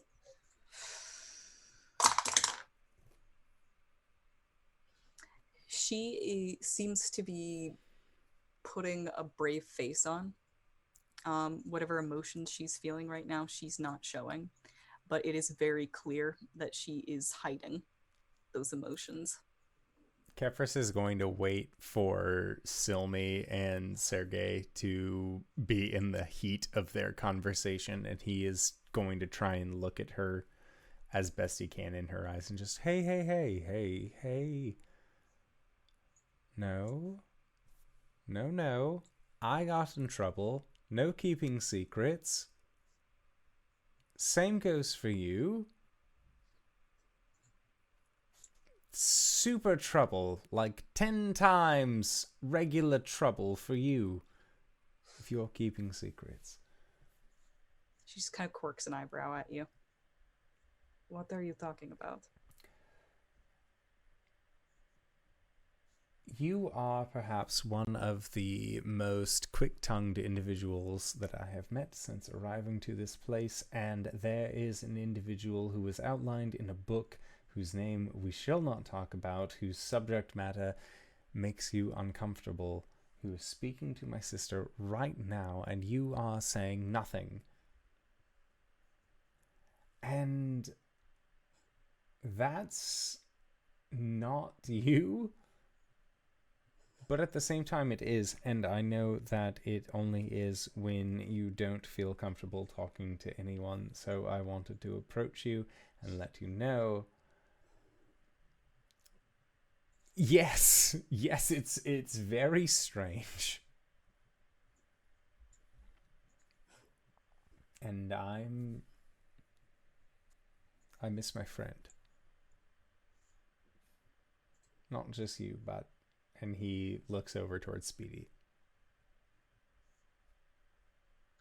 She kind of crosses her arms and looks over at him. Well, thank you for the acknowledgement of the strangeness of the situation. It's really weird.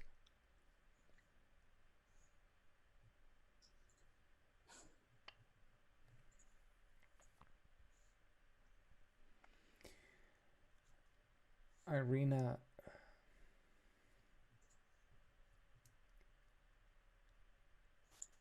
you're stronger than you think you are.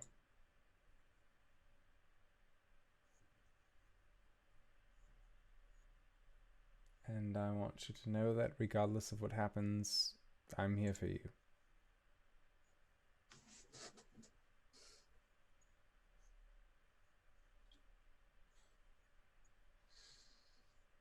Thank you.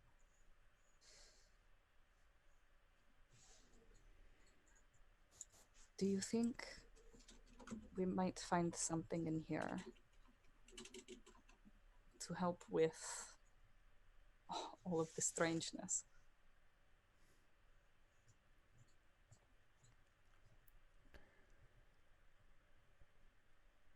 I don't, but I do. I don't because I understand the situation of strangeness from your end, which is Speedy being who he is right now, which is the way that you're feeling. I am unsure as to whether or not it will be the solution to my strangeness, which is being in this place. Being in Barovia. She, when you say my strangeness, she just kind of looks down at your palms and then, like, looks back up at you.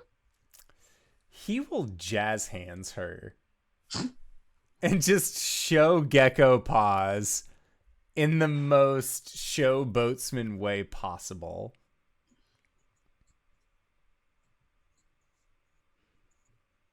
If he notices. Okay. You can do that. Okay. And yeah, he's just going to be hanging out with Irina. She's a lot more reserved than she usually is. She's a little bit, snappier, quicker on the updraw usually. But she seems to consider her words a lot more. Okay.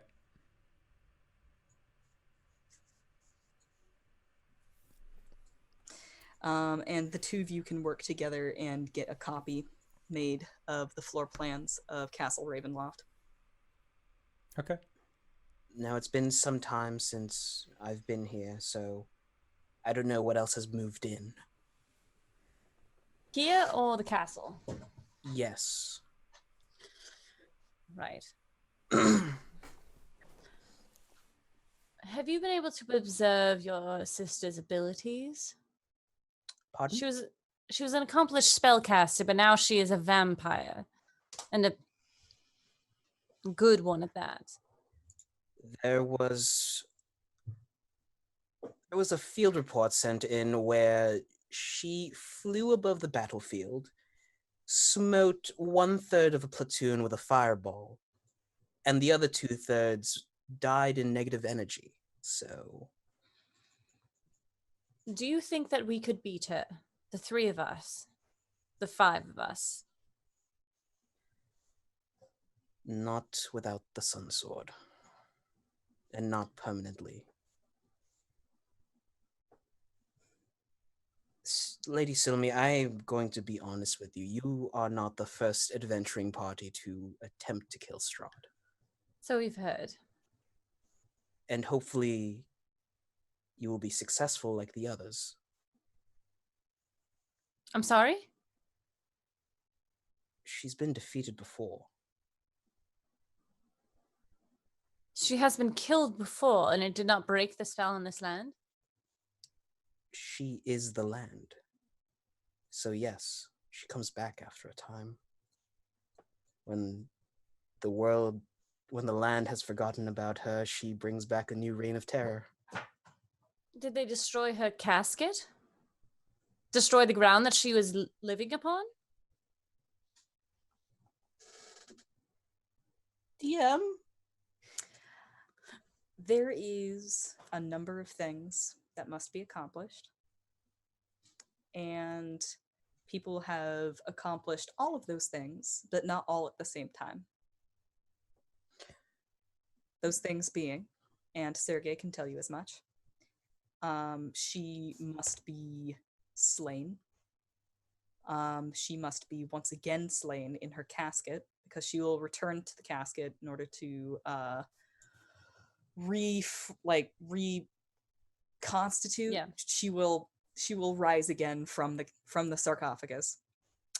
And the last thing is, she needs to have her connection with the dark power that she made a pact with severed. A thing that can only be accomplished with a sun sword. There you have it. Never at the same time. Just long enough to get out. For those people, anyway. Well then, we must accomplish all of these things because we have made a promise to these people. And I don't go back on my promises. Well, that's nice to know. I'll do my best to help when I can. I think that one of the key aspects to killing Strahd in the first place is to get her off her game. I think the things that we know can do this. I think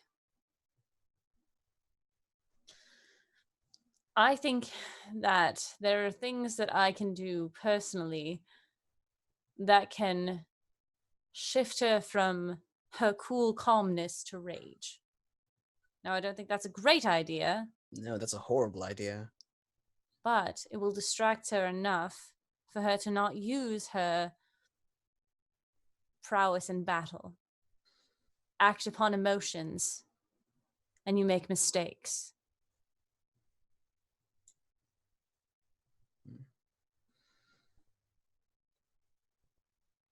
Well, it's the only plan we have so far. You can try, certainly, but you're not going to get very far without the Sun Sword.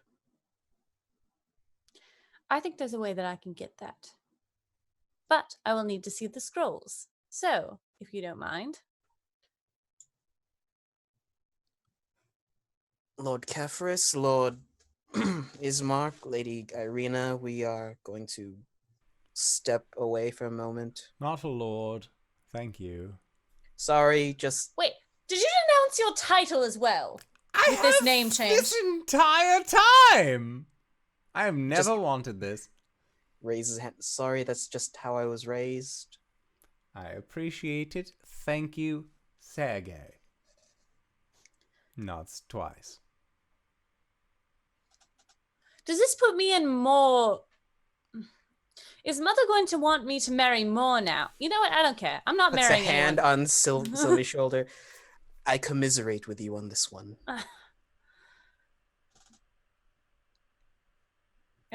I will lead her to the scroll room.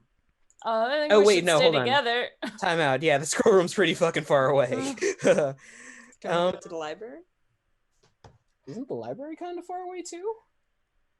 Yeah, it is. Scroll room is south of the Balinoff camp. We hit the potion room first, then the scroll room, then the library. Is that the order that we can... Sure. Yeah. Foreseeably, yes. Scroll room. You find. Oh wait, sorry. Potion room. Let's do the potion room first. Potion room first. Okay. Potion room. You open it up, and Sergey, this place is a lot older than it was when you were here last. Whereas there may have been a few potions left up on the shelves when you were here last. The potions that are left now are almost completely dried out. Silme could probably dig out some components, salvage some components from these dried up potions. I'm willing to give you I don't know, maybe 20 gold worth of learning spells kind of gold. Mm-hmm. This is a 4th edition thing. Your spell learnings. Yeah.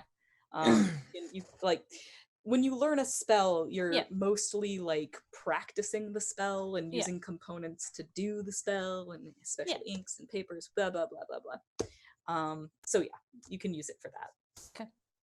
Likewise, when you reach the scroll room, almost everything is just crumbled to dust. Give me a perception check or an investigation, whichever. We are all going together, right? Yes. I don't think we're leaving anyone alone. No. Oh, by the way, there was a room full of robes, but I don't think you want to go back in there. How nice were the robes? They're probably all dead by now. Moth-eaten. Probably moth-eaten, so you don't want to wear any of those. Though a mending spell might be able to... That would take a long time, and we don't have time for that. I can help. As you guys are moving throughout this temple, you do find corpses just kind of scattered about. You do find a wizard that just has his face completely burned off. And I mean, at first that's what you think, and then you get close to it and you can see that his head has been removed just cleanly. 22. Dirty 20. 22 and a dirty 20. Wow, that's nice. Okay, why not? I will say that the two of you are both able to find a scroll of greater restoration. God dang. Damn. Yeah. So 2 scrolls of... 2 scrolls of greater restoration. I'm gonna say that these are hidden away in between the shelves, not in them. They're protected from the elements and from scavengers. And the completed edition has a weird extra box that you put the rest of the books in. It's inside of the weird box next to the books. Don't know how I missed this one. When I go in my bag, do I notice anything about my gem? Sure. My crystal? There was a crack in your opalescent orb before that you got from your very special dream friend. That crack is still there, but it's almost like it's been welded over. So there's a little smooth scar across this orb. Interesting. What? Nothing.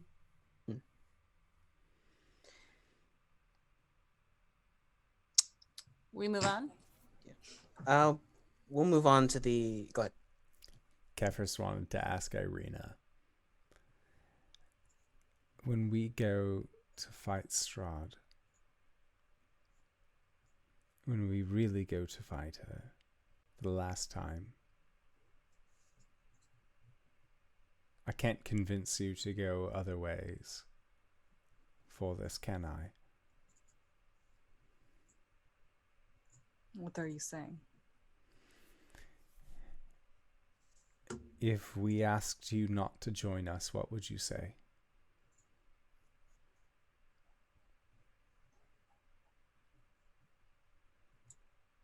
Kefris Bellew, when you face Strahd, I guarantee you I will be there. One way or another.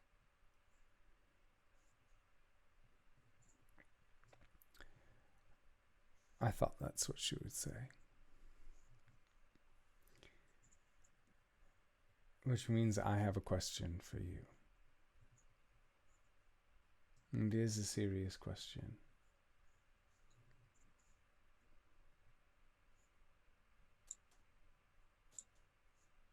Would you, Irina Kolyana, marry me? What? Ceremony. I'm sorry, out of character. She like blinks at you. What?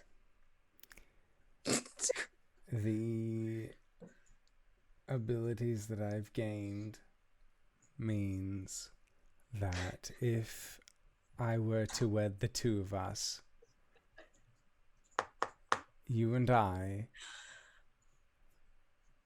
would be unstoppable within the fortress.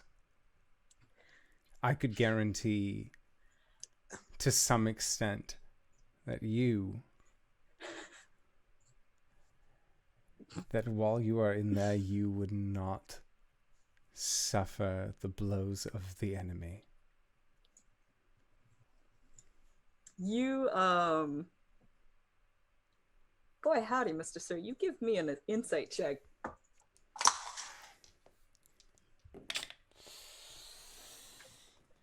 Oh boy, that's an 11. I don't think now is the time to be thinking about this. 7 days is the maximum amount of time that we have.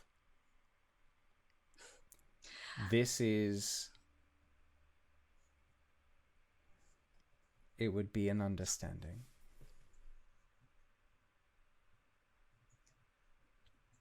She kind of has a smirk as she says, Kefris, I don't think I'm in the right frame of mind to make this kind of commitment. Are you in the frame of mind of surviving? What I'm saying is, you ask me again later. He nods and says, I just wanted to let you know.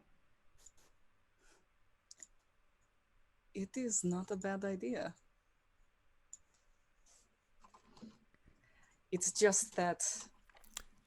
If we die in here, it means nothing. I get it. It's fine. But once we're outside...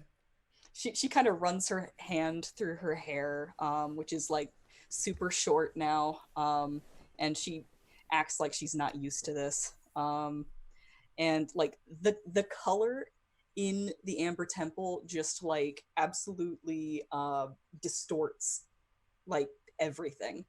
The way that the light bounces off of the amber walls, it just kind of bathes everything in this golden light, and just kind of like shifts everybody's color like a little bit too far to the left on the hue spectrum. And her hair looks bright red, her armor looks bright gold, and she just kind of smiles at you, and she's like I said, it's not a bad idea, but right here, There's not enough time.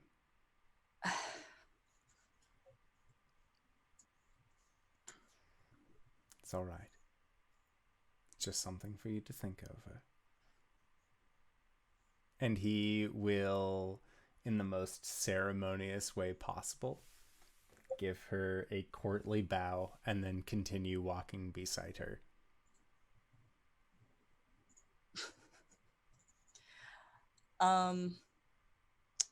that veneer that she's been putting on over her face, she just seems kind of bemused by the whole situation.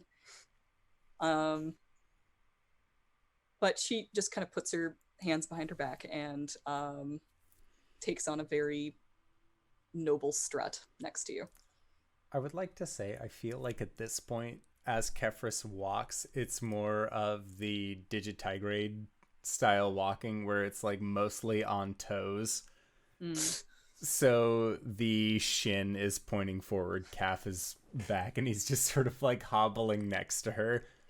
It's Taylor's time. I feel like Silme kind of gets this, like, even though she didn't hear anything that happened, she kind of gets this, like, twinge in the back of her ear. Feel a chill, miss. Yes. Did we just enter a breeze? No. Y'all motherfuckers proposed to me twice in one game. What the hell? Where are you going next? Library. Well, time out. Oh. We don't look like we're in the best of straits. And he will open a door to the lecture hall. Oh, yeah, that's probably not a bad idea. Last time we came through here, this was one of the safest places, so we'll take a quick rest. Sure. Yes. Um, And what he opens the door up to is a very fancy looking lecture hall where everything else seems kind of dilapidated and kind of run down, rubble everywhere. He opens up the door. There's no light in here, but it's very much just like a darkened schoolroom, the kind of tiered schoolroom that has desks on every other stair leading down to what appears to be quite a large chalkboard that doesn't really have anything written on it at the moment. But Silme, you can actually recognize this as quite magical. That you could will drawings and equations to appear onto this board without doing anything like physical. yeah. And you also notice that there is actually murals up on the top of, like, just kind of like not quite on the roof, but like just like lining the corner where the wall meets the roof. And it's a bunch of angels that are getting their asses kicked and thrown down into the hells. Wow. Silme looks around the room, and I'm sure Kefris can notice straight away that she looks sad when she looks around this room. Like, a yearning sadness that this is what she always wanted but never got. He would see her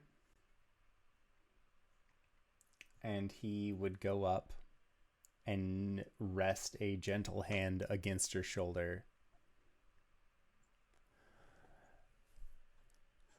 This is the curse of the Malrescas.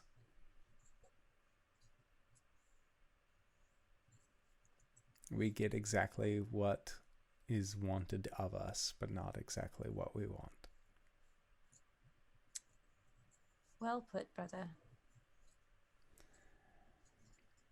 And then she kind of looks over at the owl, and she's like, walks to the other side of the room. Oh, heartbreaking. Kefris will follow her. Hey.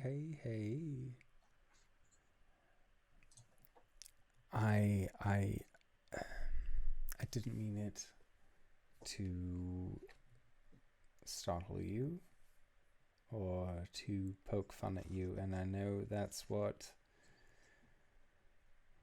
when all of this started, like, that's what it was.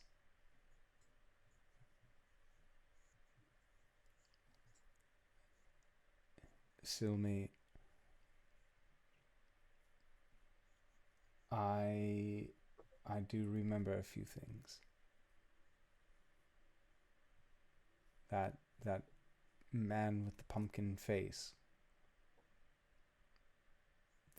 the others that we met. I remember that there was a moment where I was you and you were me. And I remember feeling so strong, so powerful, like the way that the earth moved was beneath my very fingertips.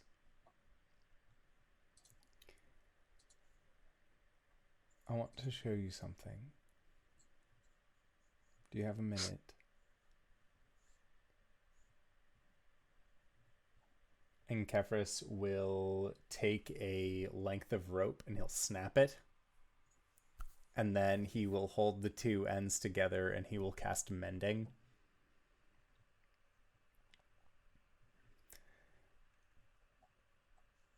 Ever since I had the moment where I can't remember, I know you're with me. Regardless of what happens. This is you.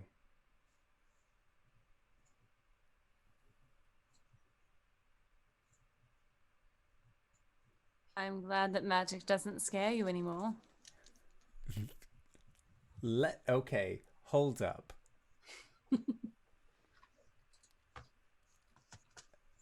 Magic. She doesn't seem as shocked as you think she should be. You are right. Just as you've been this whole time. Magic doesn't scare me. It is the one behind the magic that does. The only ones I've met who are any good, I could pick up a stone and throw it and it would hit either of them. All right. Oh, that was a distance joke, not a that I could be taken down very easily. I have seen you take more than rocks to drop you, sister. The fact of the matter is, do I trust Strahd with magic? No. Do I trust the Foxman that we met? No. But do I trust you? Yes. Do I trust Speedy, Sergey, Barth, whatever he decides his name to be? Yes. Do I trust Irina? Yes. Do you trust yourself? No. But that's what gives me an edge. You're cautious. If I trusted myself wholly and fully, then I would be distraught if anything ever happened because of me.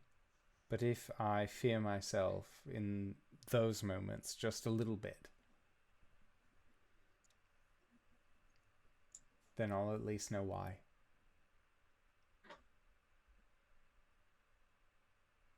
Well, I'm glad you've come to at least this conclusion. And I hope I didn't force it upon you. I know I can be rather pushy. I may not have come on those conclusions myself, but I appreciate the insight of those who are able to give it upon me. She kind of looks a little proud of herself. I think we should all get some rest. I think that would be wise. I'll bring Maybelle back to a normal form. She can keep watch. Sister,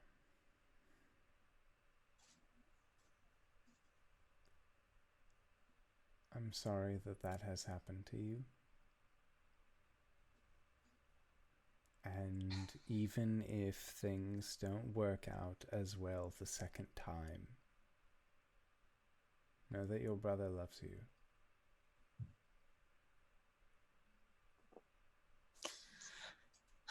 Thank you. And I love you too. And he'll give her a gentle headbutt. Ow, Kefris, your horn! Sorry. Ow. Short rest. Short rest. Just during this time, Sergei has made his way down the lecture hall towards the chalkboard, and he's staring forlornly at a corner. And I imagine the chalkboard starts etching out this picture of himself, Tatiana, and Strahd when they were resting there. And Tatiana's like tying off his arm while Strahd's chastising him. Tying off his arm? Like tying up his arm. Like he's been injured. Like he's been. Oh, I see. I was like Kefris? What? Ew. Huh? What?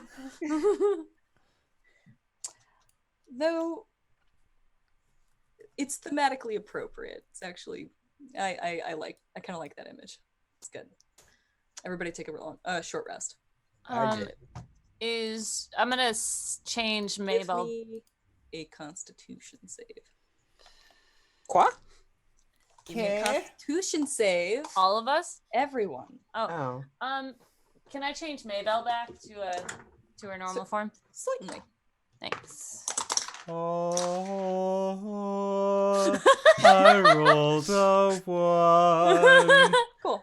So if you're spending hit dice, go ahead and spend an extra 2 hit dice, as the cold is very cold, and it is cold. Okay. I got a 19. Got a 12. The rest of you are fine. It's cold. It's cold. We should. Now I actually get to use arcane recovery. Let me actually look it up. Kefris learns why it's bad to wear foot wraps in the snow. For you, I think right now it's a 3rd level or lower that you can restore up the spell levels of. So you can restore like 3 level 1s or. Yeah, level 4. Oh, nice. Irina's gonna kick back in one of the chairs in the lecture hall. And Ismark is going to sit on the table and pop open a wine bottle. It's the Breakfast Club. I mean, not against that. Where do you go next? Wherever they wanna Montage go. style. I'm cold. Montage style. Montage style. I guess we'll head up the hallway. Do you keep Mabel in her humanoid form? Does she want to be? Is there going to be any more fighting? I assume so. There is a golem and a lich. I'm going to be the most help in my owl form if there's going to be fighting. But if you need someone to fold some sheets, then I'm here for you too. Mabel, you can do so much more than fold sheets. But Blinks at you. perhaps it would be best so you're out of danger.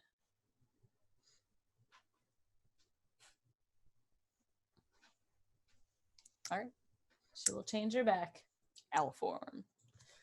Sergei is again pinching his brow, trying to remember something. I'm sorry, Lady Silme. I passed the dining room, and before Xantha, there are 2 more rooms, but I just can't remember what's inside of them. Is it something we need? It's the way to the library, yes. Oh, I see. We have to pass through these rooms that you don't know what they are. Well, I don't remember exactly what's inside of them. It's a bit fuzzy. 300 years does that to a... Spears? Yeah, well, yes.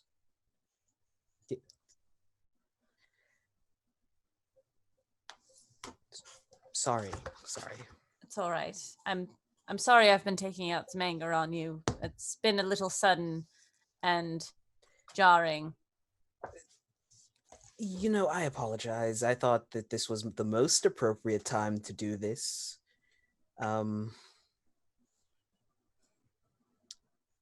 collecting energy just to try is pretty strenuous. Let's go before I keep rambling. Mm-hmm. Silme will send Maybell into the room if she can. Well, we have to pass through the dining room and then. Oh.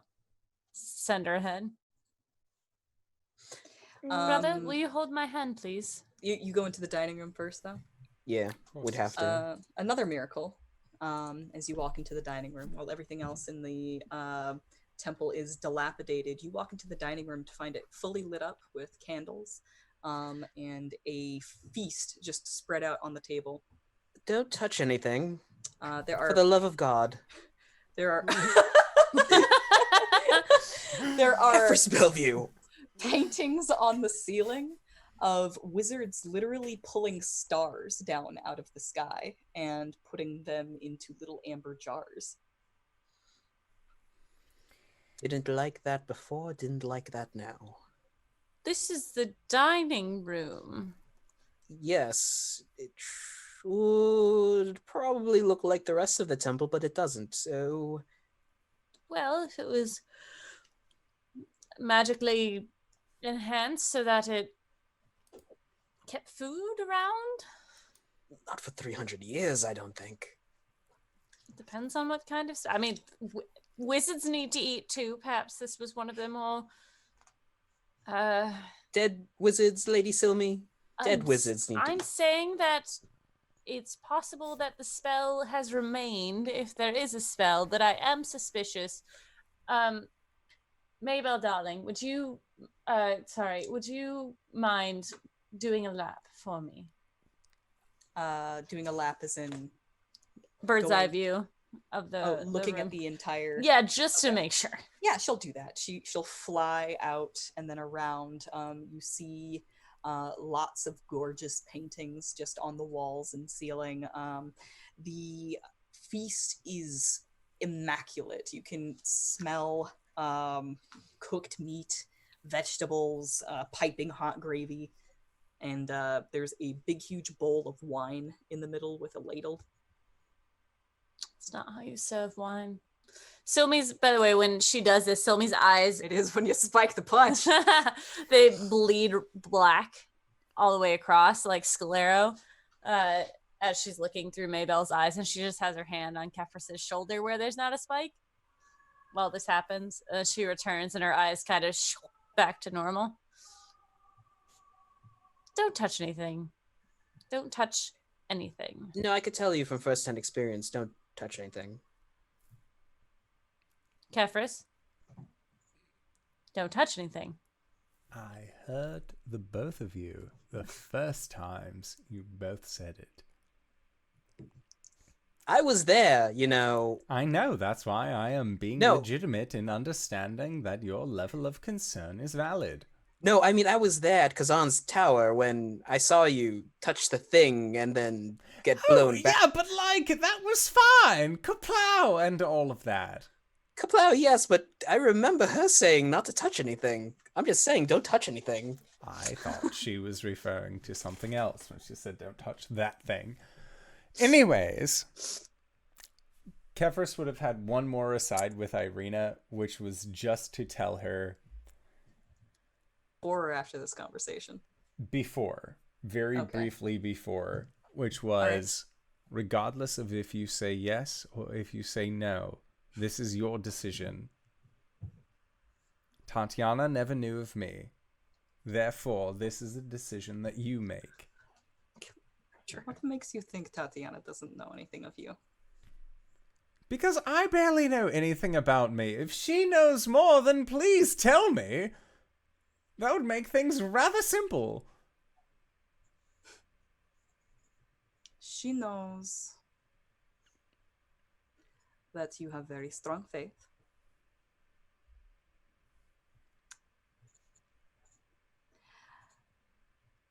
And you are filled with hope. And why wouldn't I be? This is Barovia. That just means it needs it more than anyone else. Ismark, don't touch that! Ismark, what is that? Sergey slaps grabbing Ismark's hand. He's like, what? I wasn't going to touch anything. I can't even eat anything anymore.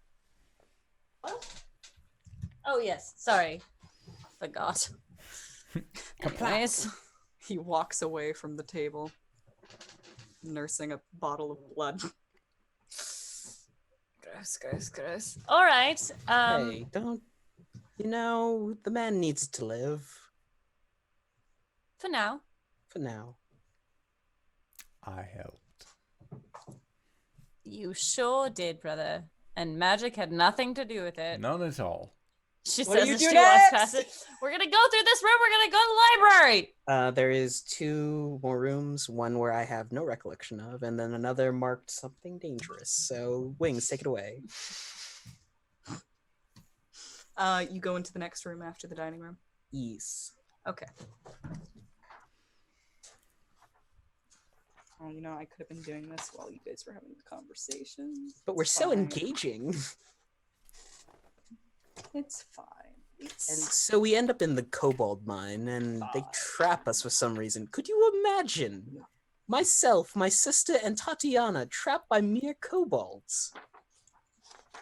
I've never met a kobold, so I don't know. This What is the is first that? adventure I've been on. They're like Better. tiny little dragonoid things that What? love mining. Can they breathe fire? If they ingest certain stones. They my eat God. stones? They eat stones, they breathe fire, they're tiny dragons. You enter this room, I need everybody to make a wisdom save. Oh, great. Is this a spell-like effect? Is it a charm effect? Okay. Sorry. Half-elf. And Mage Slayer. It is not a spell, Okay. but it has the effects of a spell. Is it a charm effect? Let me check. Because it doesn't Oh. actually have the spell written down in the book, but I can look it up on D&D Beyond. D&D Beyond. D&D Beyond. I'm gonna guess that this is a charm effect. Oh my boy. Ha ha ha. D&D ASMR here. I'm gonna say that, yes, this is a charm effect. 5. Oh boy. 18. 18? Alright. 23. Okay. So, as soon as you guys turn the corner, Sergey stops mid-sentence and walks over to a obsidian statue at the end of the hall. And he just kind of sits down next to 2 corpses. Ismark sits down next to Sergey. Oh, gods. Did you feel that, brother? Feel what? If you're going to cast magic, you need to understand the feel of magic when it comes upon you. No, I'm not casting magic. I'm just believing really hard. He nods self-assuredly. Silme, like, stares at him, stares past him, and then turns. Oh, gods. Excuse me, Sergey, and she's gonna bump him on top of the head. What is this room? Can you describe this room? Sorry. I'm sorry. It is a long hallway. There are a few alcoves. There's a door to your right. And there is an obsidian statue at the end of the hallway. The hallway stretches to the left. And this statue seems to be drawing people to sit at it. If I strike Sergey, does anything happen? If you're willing to do damage to him. I don't know if I physically can. I have a -1 strength. You'll always deal 1. I will attempt to strike him. All right, go ahead and make another save.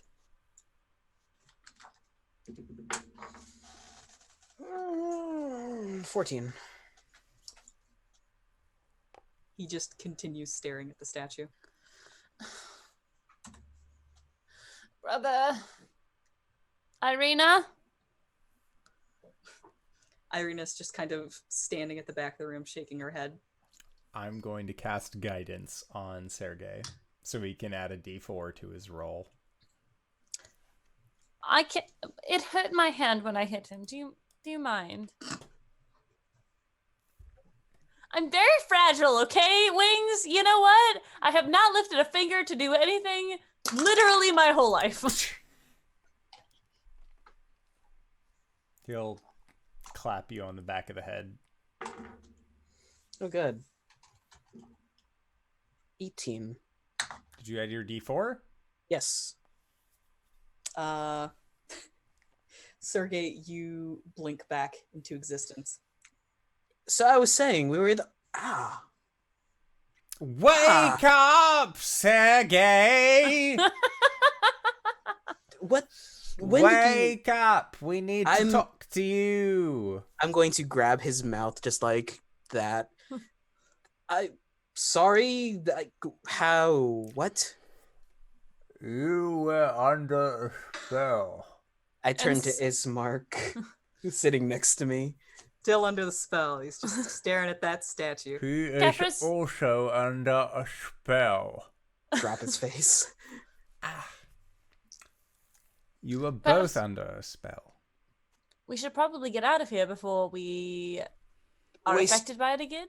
Yes. Sergey, as you look to the right, you can see that there's a door behind Sergey. Sergey looks to see a door behind Sergey. God, Ismark. No doubles. I'm going to hook my arms underneath Ismark and start dragging him towards the door. Okay. Just hit him! But I don't want to hurt the poor man. You have to! He'll be fine.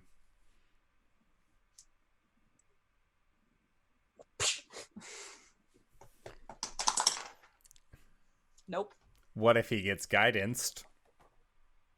I mean, you're gonna have to hit him again. Oh, gosh. Is this some kind of like Dayland hazing thing I wasn't made privy of within the last 300 years? This poor dum-dum. I don't know. I haven't been outside of my house in probably 5 years. Do you get the idea that maybe if we just get him away from the statue, we don't have to keep hitting him? That's what I was trying to do, but but Mareska and Bellevue siblings told me to start hitting him. I mean, we could do both. You can't solve all your problems with violence. And she opens the door and just a wall of skulls comes pouring out. Oh! Oh, right. That's the wizards. Huh. Oh my god! Gross. Who are these people? Are these what I think they are? Wings? The wizards? Yes, these are all That the used to live wizards here? that used to live here. Oh my god.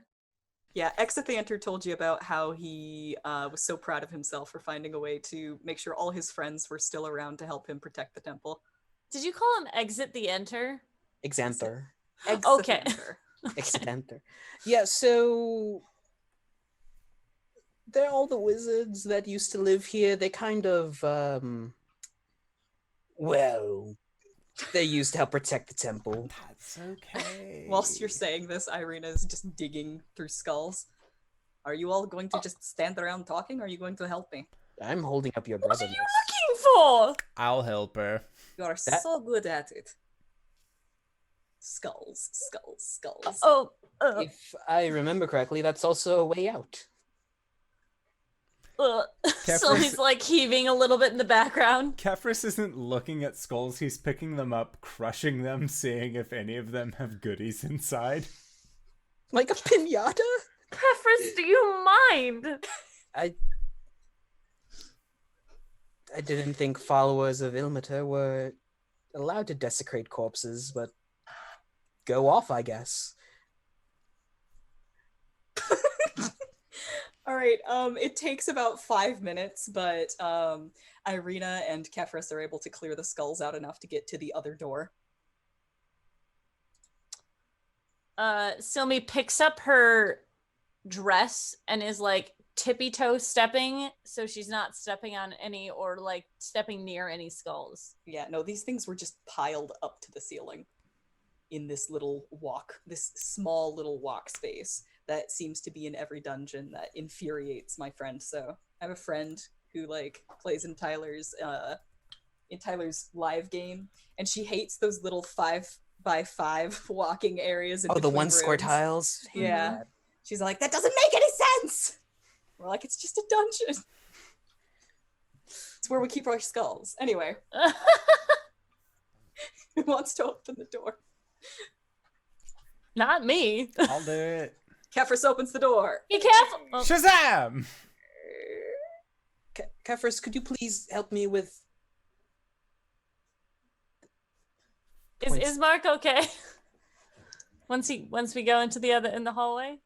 You kind of have to keep on dragging him into this room, which is very dusty, very dilapidated. You can see there's lots of cobwebs everywhere. There's a fireplace that is like has no fire in it, and it seems like it must not have for many, many years.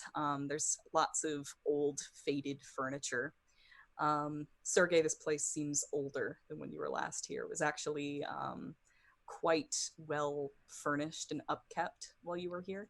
And it does not seem to be that way anymore. It seems abandoned. That's odd. Sorry? Well, things change in 300 years, I guess. You do, however, notice a figure sitting in one of the chairs. I'm going to hand Ismark off to Kefris and walk up to the figure. Ismark is gradually beginning to rouse.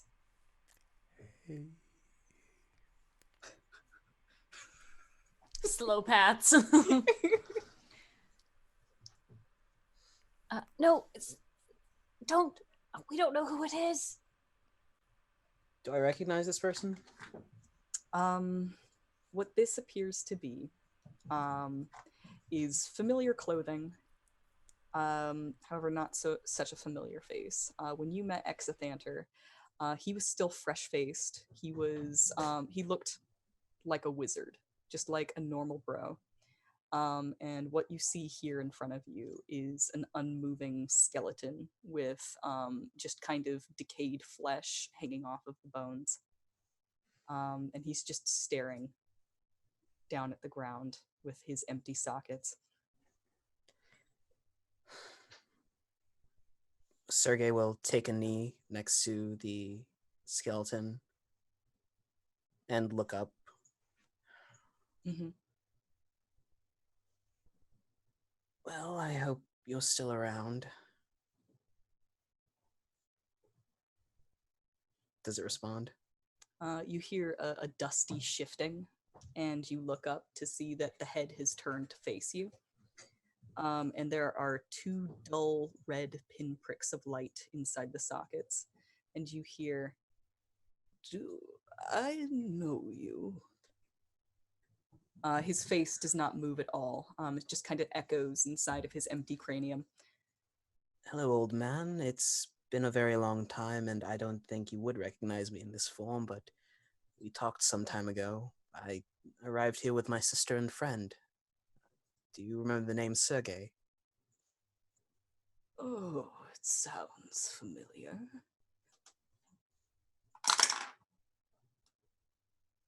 Yes, I remember Sergey. He was so friendly.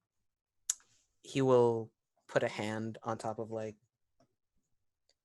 the skeleton's hand and pat it gently. Mm-hmm. You were very kind to us when we last were here. Oh, I was. He'll nod his head. That sounds nice. Well, I came back to say hi. I was in the area. If you're feeling up to it, I've brought some more friends. I'm sure they have questions, but if not, you can just rest. You can just hear the sound of dry bones grinding against each other as his head turns completely around for him to regard Kefris and crew. Hello. Hello.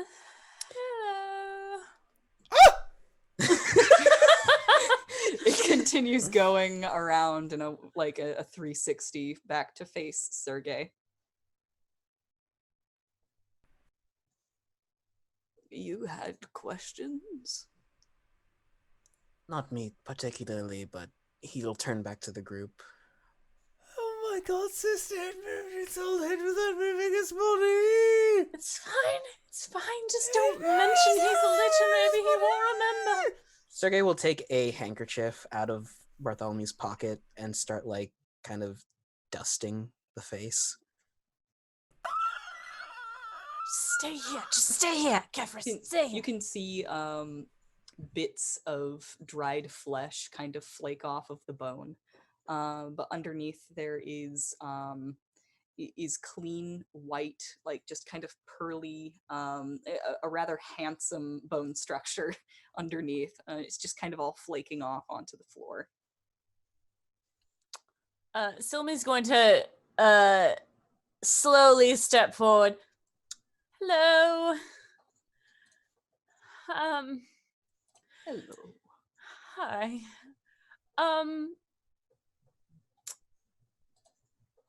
Thank you for allowing us to be here.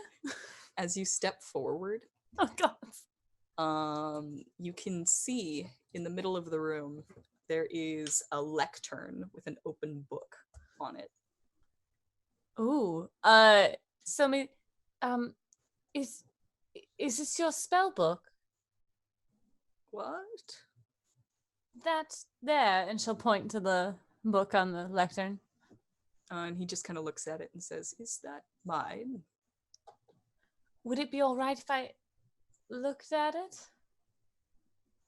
He just kind of looks at you with his empty sockets, and you can't tell if he really is comprehending what you're saying.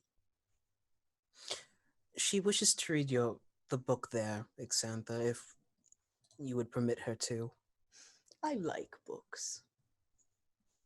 Oh, Well, we are going to stop at the library if you want us to get something for you. Is there a library? Yeah, so there's a great librarian here. Oh, that sounds lovely. I always used to love books. I have a book of children's riddles. Would you like it? He just kind of looks over, and you can see his body kind of jumble a little bit, as though he's trying to reach towards you. And his arm just kind of scoots forward a little bit and stops. She'll walk over to him, and so he doesn't need to move anymore, and open the book to the right page, and there you are. That's one of my favorites. He just kind of leans down and looks down at it. You get the idea that if he had eyelids, he'd be squinting. Bless this big boy. I I'm gonna go love over to the him. book. I know, I do too. I'm gonna go over to the book, and I'm gonna go ahead and do a check to make sure it's not protected, because it's kind of just out in the open.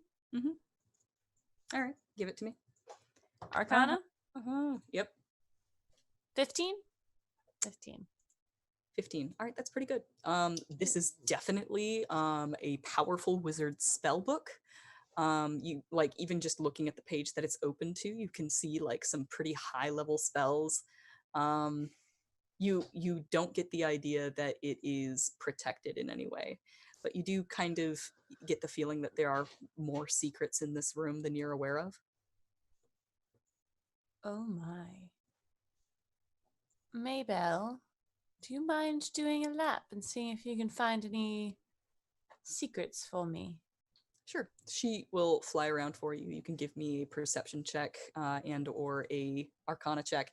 I should say or an arcana check in her stead as she lends you her eyes. I'm going to say an arcana check, and that is a 13. All right. You find an empty place in the wall where you're fairly certain there will be a secret door.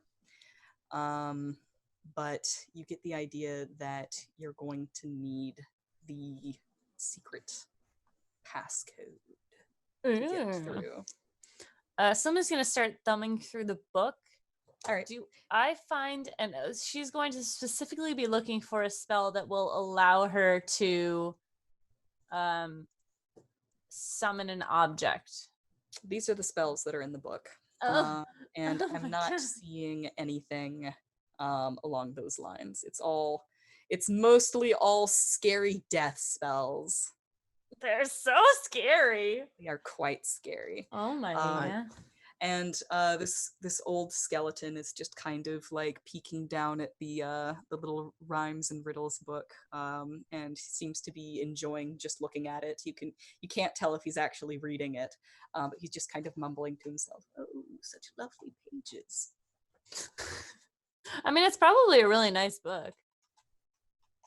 Like with gold leafing and all that. Excellent craftsmanship. Just something random she carries. Brother, there is a secret door. Where is it? It's over there.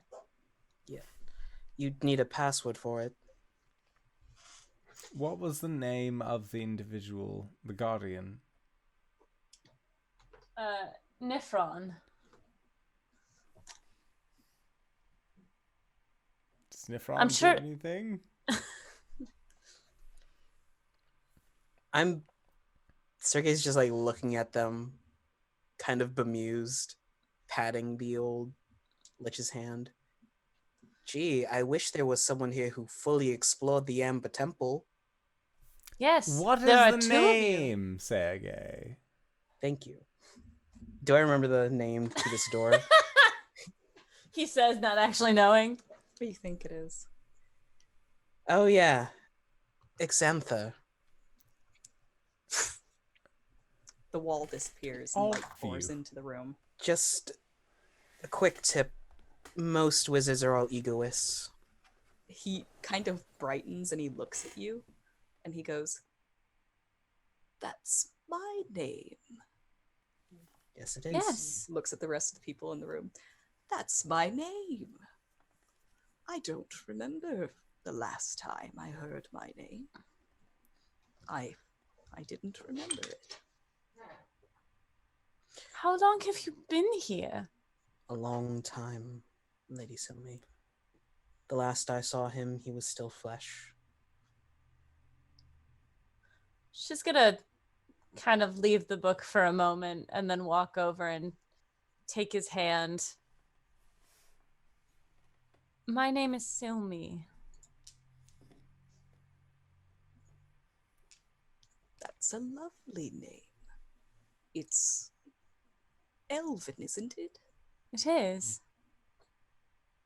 I think I knew Elven once." I'm sure you did. Do you need anything? He just kind of looks back down at the book. And he says, "What a lovely book." She looks to Sergei. It's, Is there anything we can do for him? I don't know the processes in which one becomes a lich, or if there's a way to break one. You'd have to kill him. At least that's the only way I know. Give me an Arcana check. Oh, God. That's a 10.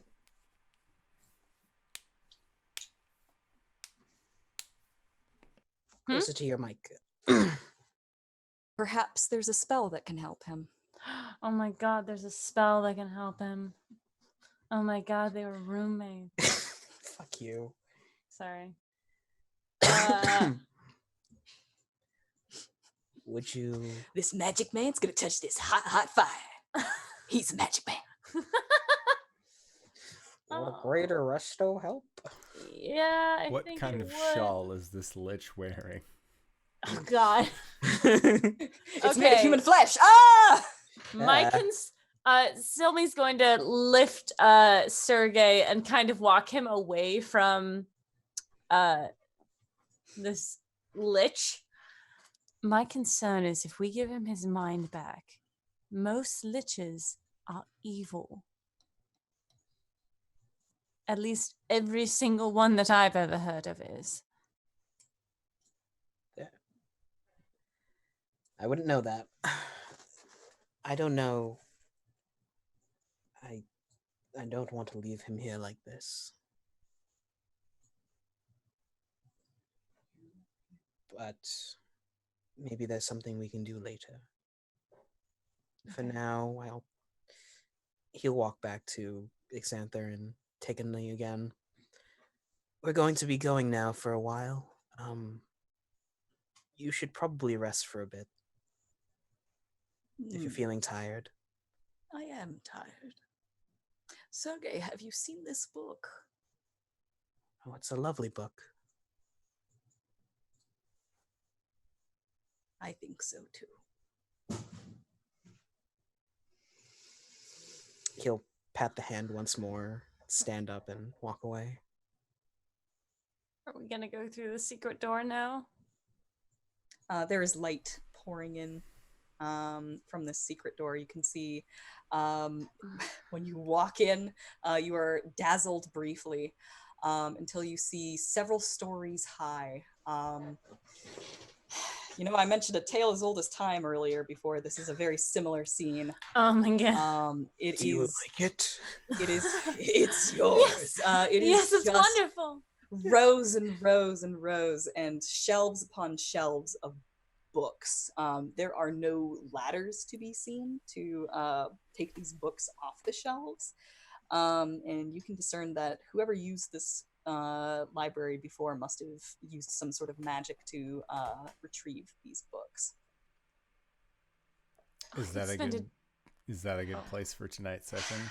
We are so close to a much better place to leave off. That's all right. Continue. If you're I don't mind. with me for half an hour to 45 minutes, I can button this up real pretty. Silme is beside herself. BT Dubs, as a character, Silme's not gonna want to take his spell book because he's right there. Also, that's his. She feels really bad about that. Just putting that out there, so she's leaving it. But she is like on the verge of tears looking at this place. This is probably 10 times the size of our home library. And full of magic books. Books on magic. There are more murals in this room. You can see that there are, it's actually bright sunny skies up above. But down below, you can see that it starts to get a little bit more sinister down as it goes down the walls. And there's kind of a hellish glow coming up from the floor.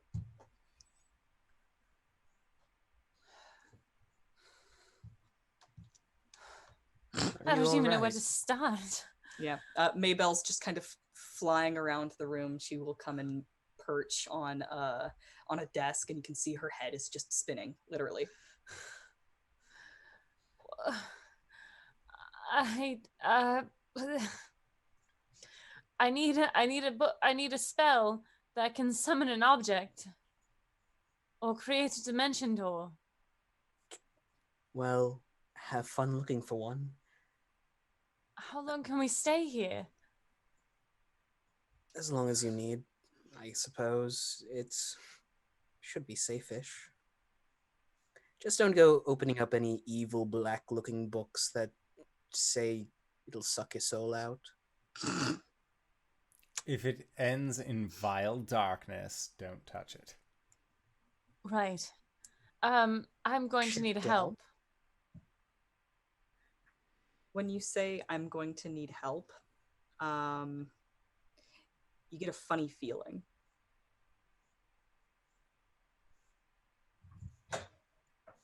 Magic? Did I feel magic happen? Maybe. Some sort of power. Some sort of power that knows that you need help and may be willing to offer it. Xander. No, Kefris, please stop. The door. Kefris. Xanther. Oh, light. from the other room. Motherfucker. I need a book on summoning objects. There is no response from the library, but you get the idea that if you descended the circular stairs in the middle of the room, someone might be willing to help you. Silme walks down the stairs. Nope. Sergei puts a hand on her shoulder. What? No. What? No. That's where we made the deal. I'm sorry? Wait, you said you made a deal with a casket. Sarcophagus. There's Whatever. a difference. One is stone, one is wood, whatever. There's none in here, is there? Why don't you trust me on this? Do not descend those stairs. Well, how am I supposed to find a book? You look, you search like a normal person. Don't I have to go down the stairs to get to the books? No, The books are these are- okay. I need to describe this a little better. Oh, okay. You are standing in a large circular room. The walls are coated in shelves, which are filled with books. Uh-huh. There are desks with chairs and tables and things just kind of scattered about like you would find in a library. And there is a large open hole in the floor with a railing protecting you from, falling right down in there. Mm-hmm. And there are stairs that are descending in a wide arc around that circle into a lower level. I see. A lower level that calls to you. It calls to you. Sergei will grip her shoulder a little more tightly. Please don't. Sure. And he releases. Well, let's hope they have some sort of catalog system. She's gonna start trying to figure out how this library works. Like, is it by school of magic? Is it by There is a author? There is a very sensible method of sorting the books in here. Mm-hmm. And it is true what was said. Each book seems to contain, in great detail, more detail than you ever would need. Basically, each book is one spell. And you can flip through it and learn the entire history of said spell and basically everything about it. Silme gets very excited when she starts reading books.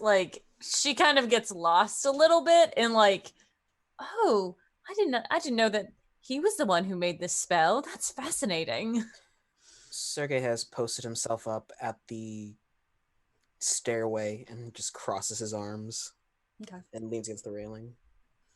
Kefris, what are you thinking about right now?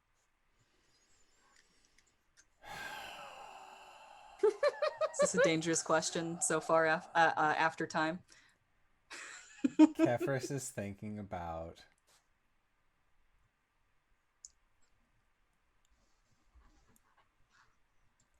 trying to sneak past Sergei to go deeper into the library. It's very interesting. Because as far as Kefris knows, everyone has told him that what has happened to him has been a blessing by his deity. But if what Sergei says is true, and that there are things that know the truth of Barovia deep within this place,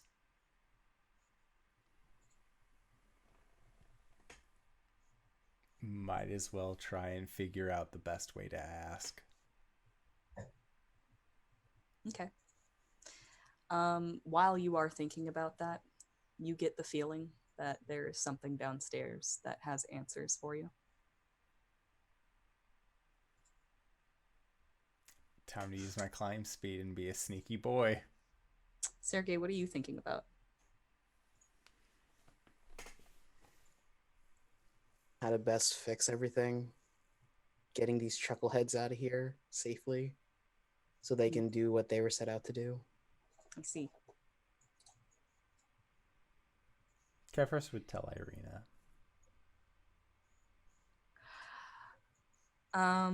Sergey, Hmm. you get the feeling, and it is not just a feeling. You are remembering the deal that was offered to you the last time you were here, and you're thinking about how much easier things would be if you had just taken that deal.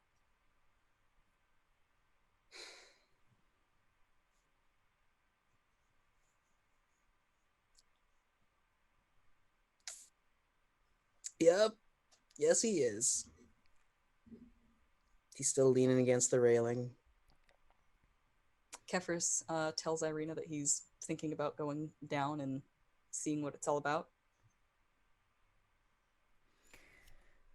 Ever since we got here and these things started happening to me, everyone has told me that it has been a gift. And this place is telling me that they might know why.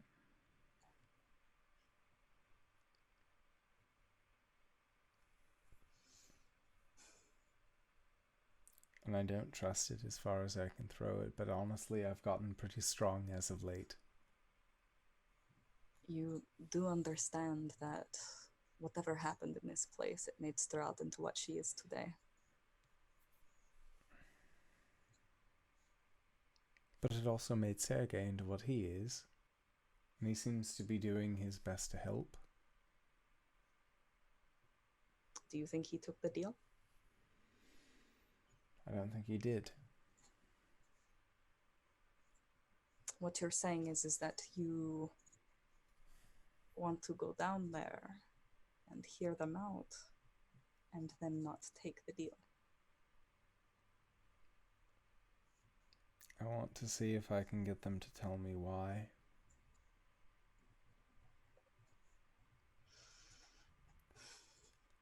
I can't say that I speak from experience.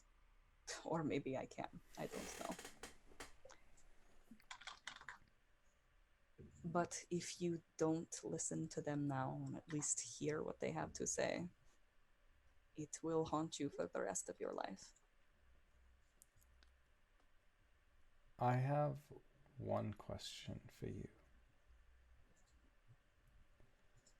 Do you think I resent it?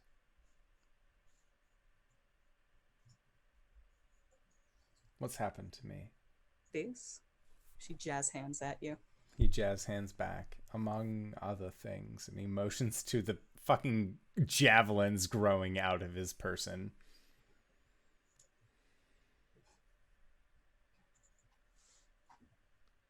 I don't know, Kefris. I wouldn't change any of this for the world. Not a single choice. Not a single decision. Then perhaps there is not as much danger as Sergei thinks there is.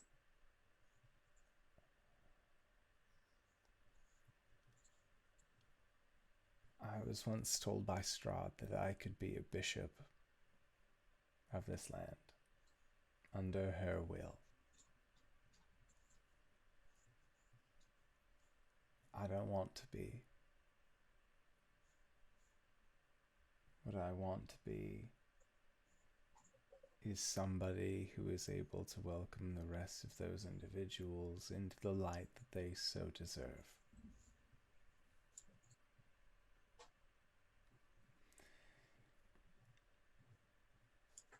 Think about what I said. And he's going to turn and he's going to walk and try and stealth his way past Sergei. All right. Opposed checks, please. Do I get advantage because I'm crawling on the ceiling? / like over behind him. If justice will allow it, then yes.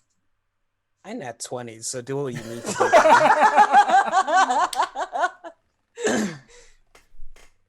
A 10.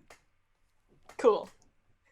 Dut dut dut da da da dut dut da da da. Kefris goes to the opposite wall and just starts crawling over and down.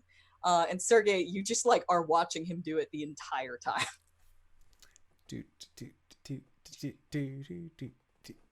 Kefris Bellevue, you are the most incorrigible person I've ever met. Does that mean you're often encouraging towards me? No, incorrigible. Jeffers, what are you doing?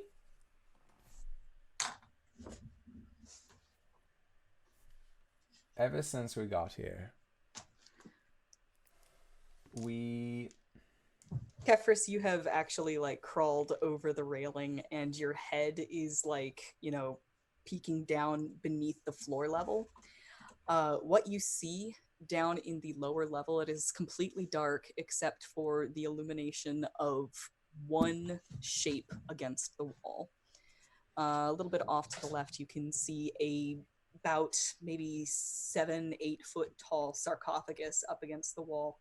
And it is just glowing in the darkness and thrumming invitingly. Kefris is not going to break looking at it and says, ever since we got here, I have been told that what has been happening to me is a gift. And I understand that. But I'm curious as to what the individuals who have been here since the dawn of this place see in this gift.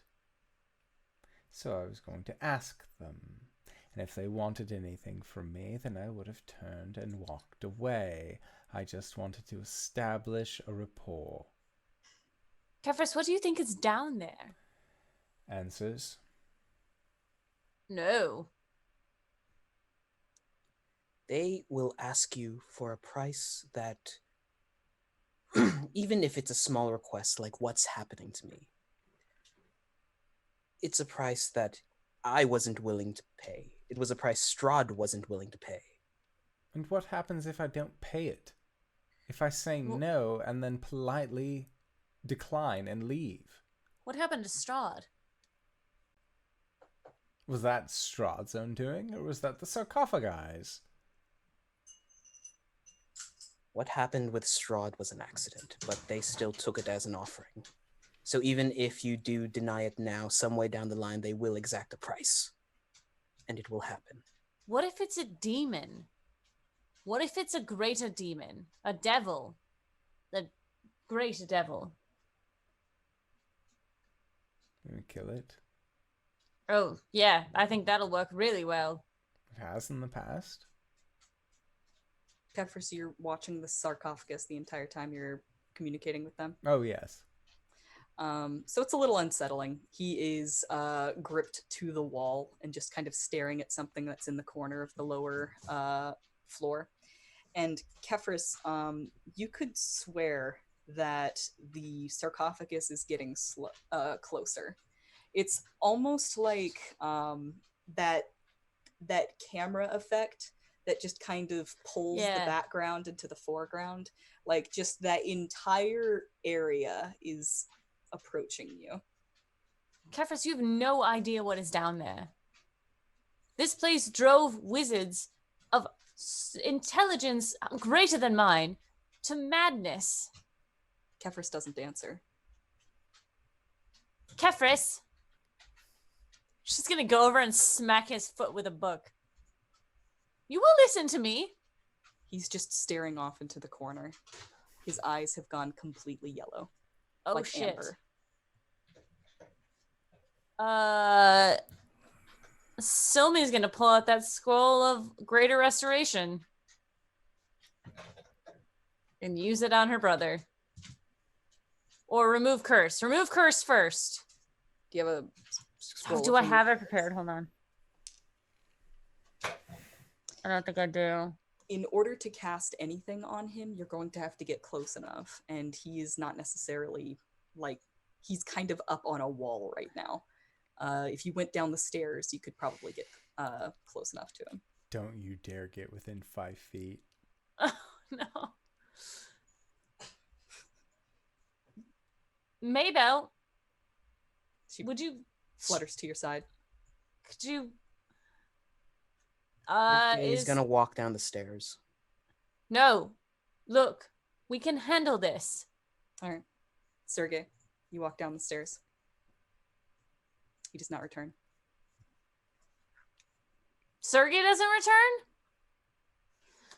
Irina and Ismark do not move. Don't move. Maybell. They're both just kind of standing, ready to go. No. Is Greater Restoration a touch spell?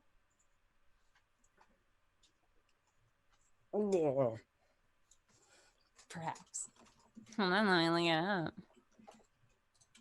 It is a touch spell. I am going to use Maybell. I'm going to attempt to cast it because it is higher than my current spell casting ability. But I will have Maybell swoop down and touch him. Okay. As far up as she can, like his foot. All right. I'm a stabber. No, you won't. Maybell swoops over to him and lands on him. And she just kind of sits there for a second. Her face is turned away from you. Oh, no. Maybell? I don't want to dispel you. Please come back. She turns her head completely around and her eyes are also amber. And she says out of her owl face, "They're just talking." What? They're just talking. Who? She turns to face Kefris and looks down into the room. They want to talk to you too. This is the bottle situation all over again, but so much more dangerous.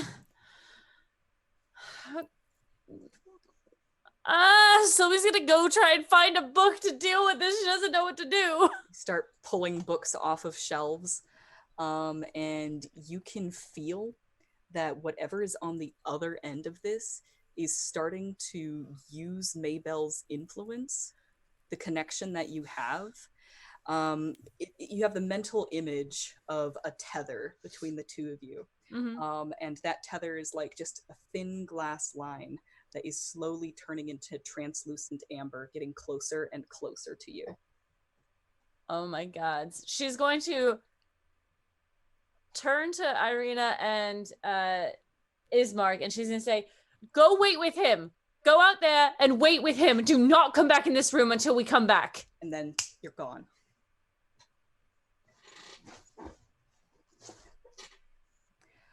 When you open your eyes again, you're standing in front of a stained glass window.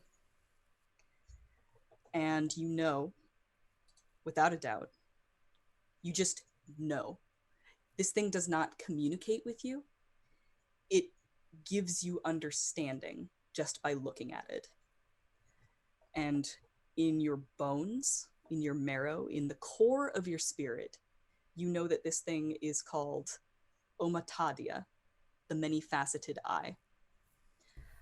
It is kind of a bright whiteness around you, but there is many colors in this window. And it just kind of spins on different axes as it is just hovering above you. You can hear a tinkling sound just kind of echoing around you, as though something many-legged is walking across hollow glass. You understand that if you made a deal with Omatadia, it would open your mind to understanding of all spells. You would no longer be limited by your mind. You could learn anything. And what it asks from you is your sight.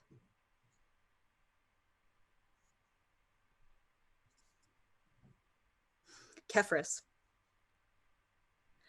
when you snap to, there is a pain in your arm.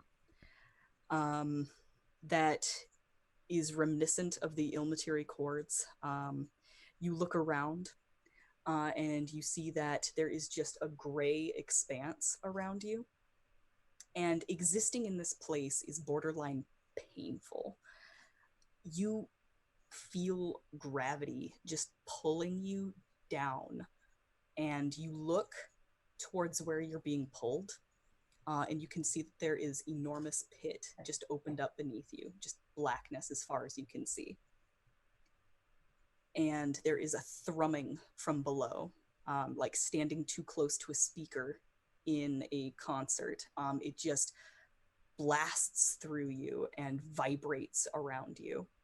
And through this, it communicates to you that this is Pit, the futile eternity. You look up and you can see that you are hanging from the sky by your Ilmateri cords. There is just one thin red line moving upward. And if you try to move, you find that the gravity of this pit is just pulling you inevitably downwards.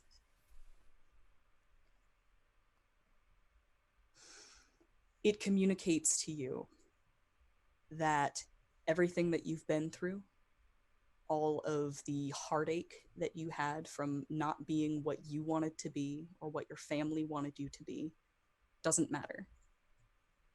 In fact, nothing will matter.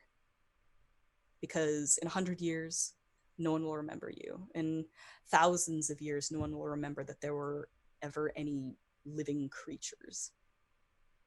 Nothing matters in the end. But it understands that these things matter to you. And if you are willing to take its deal, then it will let you become everything that you wanted to be, everything that your family wanted you to be. And all that it asks from you is that all of the miracles that you have performed in Barovia be undone.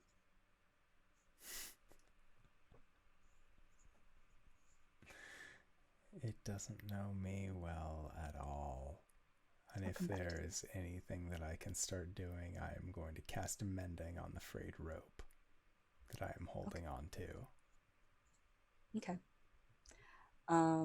You can see that the fraying of the rope slowly begins to entwine and twirl and strengthen. And the pit just pulls ever tighter. And you can watch the sky stretch under the strain. Sergei, you find yourself in a familiar place. You've been here before. This is the realm of Tharwa, the Golden Sands. And they offered to you before that they would give all of your fortune, everything that you felt was undeserved, to the people that you felt did deserve it. And the price was your existence.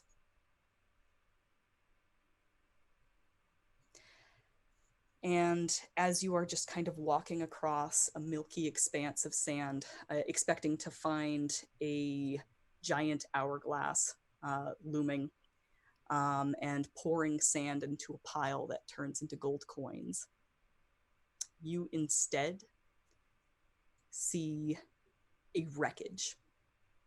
Just absolutely destroyed glass everywhere, sand and gold and twisted metal in a pile.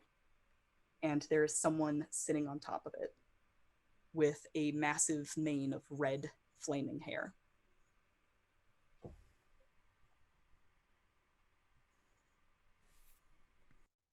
This is where you've been this entire time. Not this entire time. Just now. You come back to do one thing. And you are considering a deal again? Well, one, I wanted to stop gecko boy before he got in, but I forgot about the part where it takes over your mind. It's been 300 years, Tatiana. You've got to forgive me for that. She just kind of puts her cheek in her hand. She is holding on to what appears to be an enormous golden hammer, which you remember is her signature weapon. And you can tell that she's the one that has busted up this hourglass.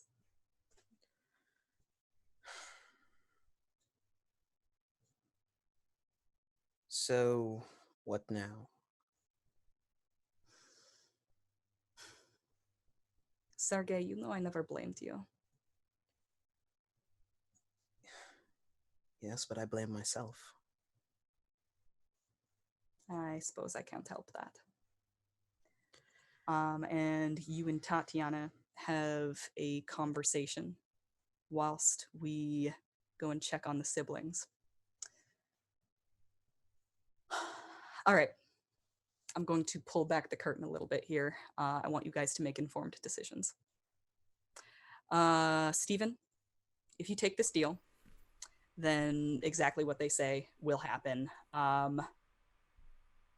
Any miracle that you have performed in Barovia will be undone, as it removes the curse of Barovia from you, and you experience the full intent of your gift from Ilmater,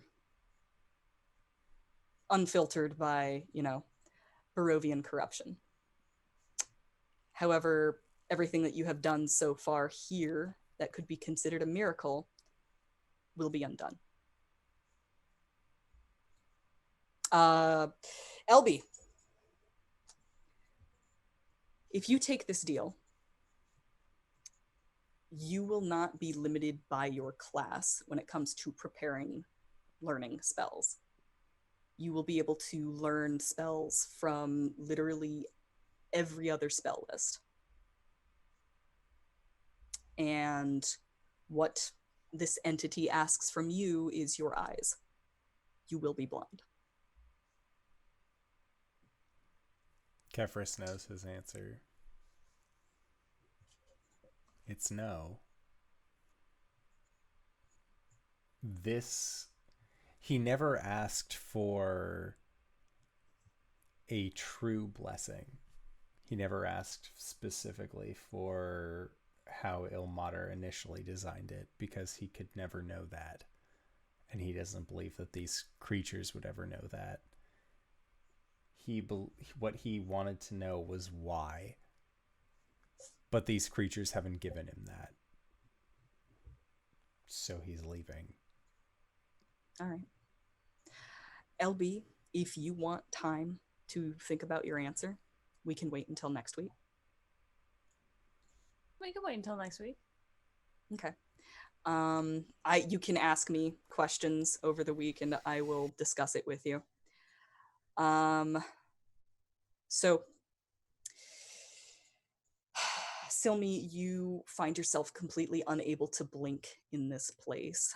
You are watching as glass polygonal lenses just spiral off of this thing in unending fractals that just go off in slow motion into space. And as you get closer, you can see that each facet of this window is not glass per se, but eyes, humanoid eyes. Every bit of color is the iris of some soul that agreed to these terms. And as you are watching and understanding, Kefris, the pit pulls you further and further down, and the sky just stretches with you, and until the cords wrap ever tighter around your arm. The pain is gone at this point. It has just gone completely numb from being over your head for so long. The blood completely drained from your pallid fingers.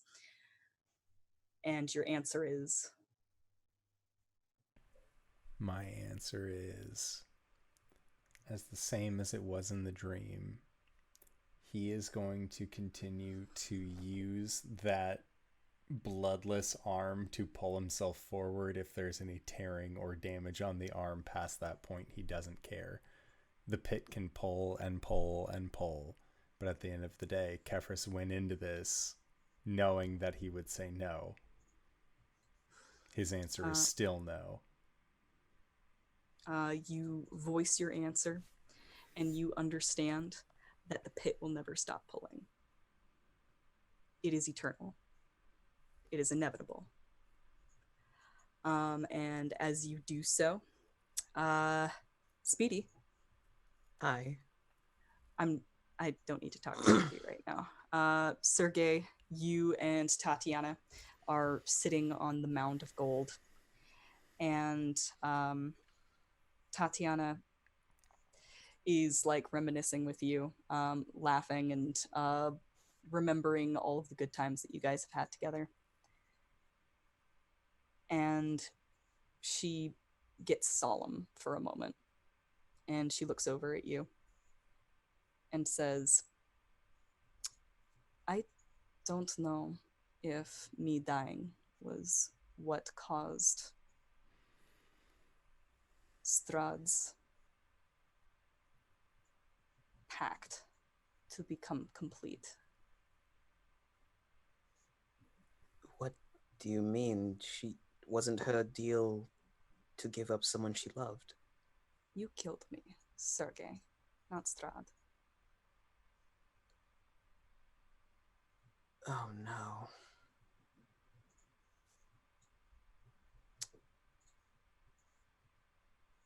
I think she really loved you.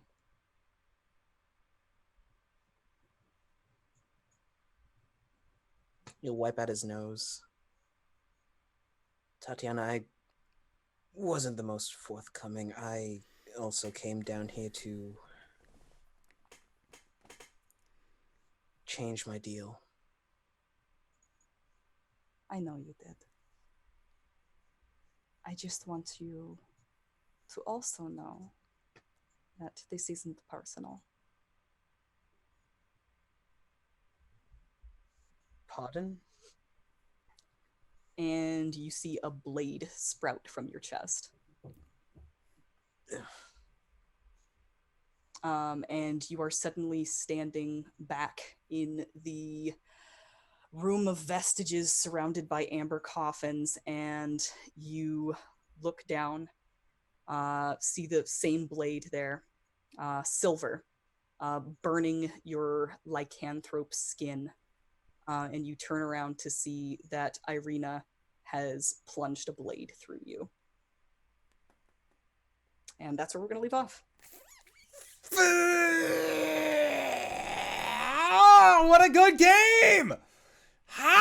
Thank you, Wings, for running this. I am so upset, but also pleased with the events of today. So I would like to say thank you to everybody who stopped by. Thank you to Danae for running this wonderful game. Hey, where can we find you? What do you do?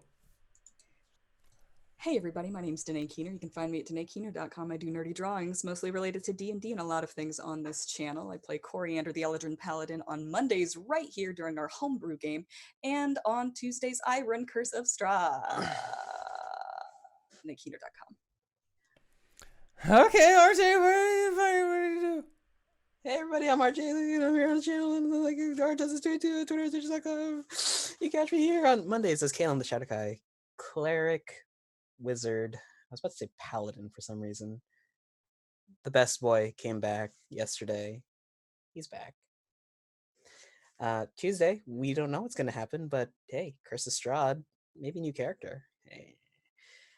On the Sundays, you can find me. I don't actually know what's going on. That's a Knights in Courtyard moment. On Sundays, you can find me and the lovely LBHackEmUp over at the Pro Restarters channel, where we play Phase, a game in the Cypher system. I'm a champion of a god.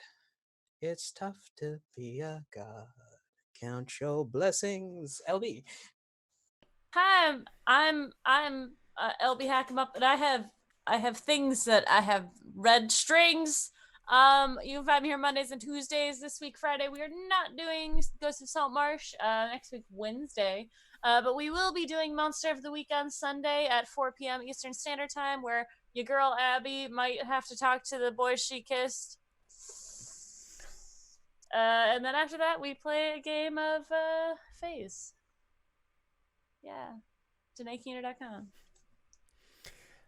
And if you have made it this far, you probably already know who I am. But if you don't, hey fella, what's up? It's me, your buddy, your pal, your friend, the Indoor Adventurer, the showrunner here at twitch.tv/Indoor Adventures. We do this show Monday, Tuesday, and Thursdays at 5:30 p.m. Pacific Standard Time here at twitch.tv/Indoor Adventures.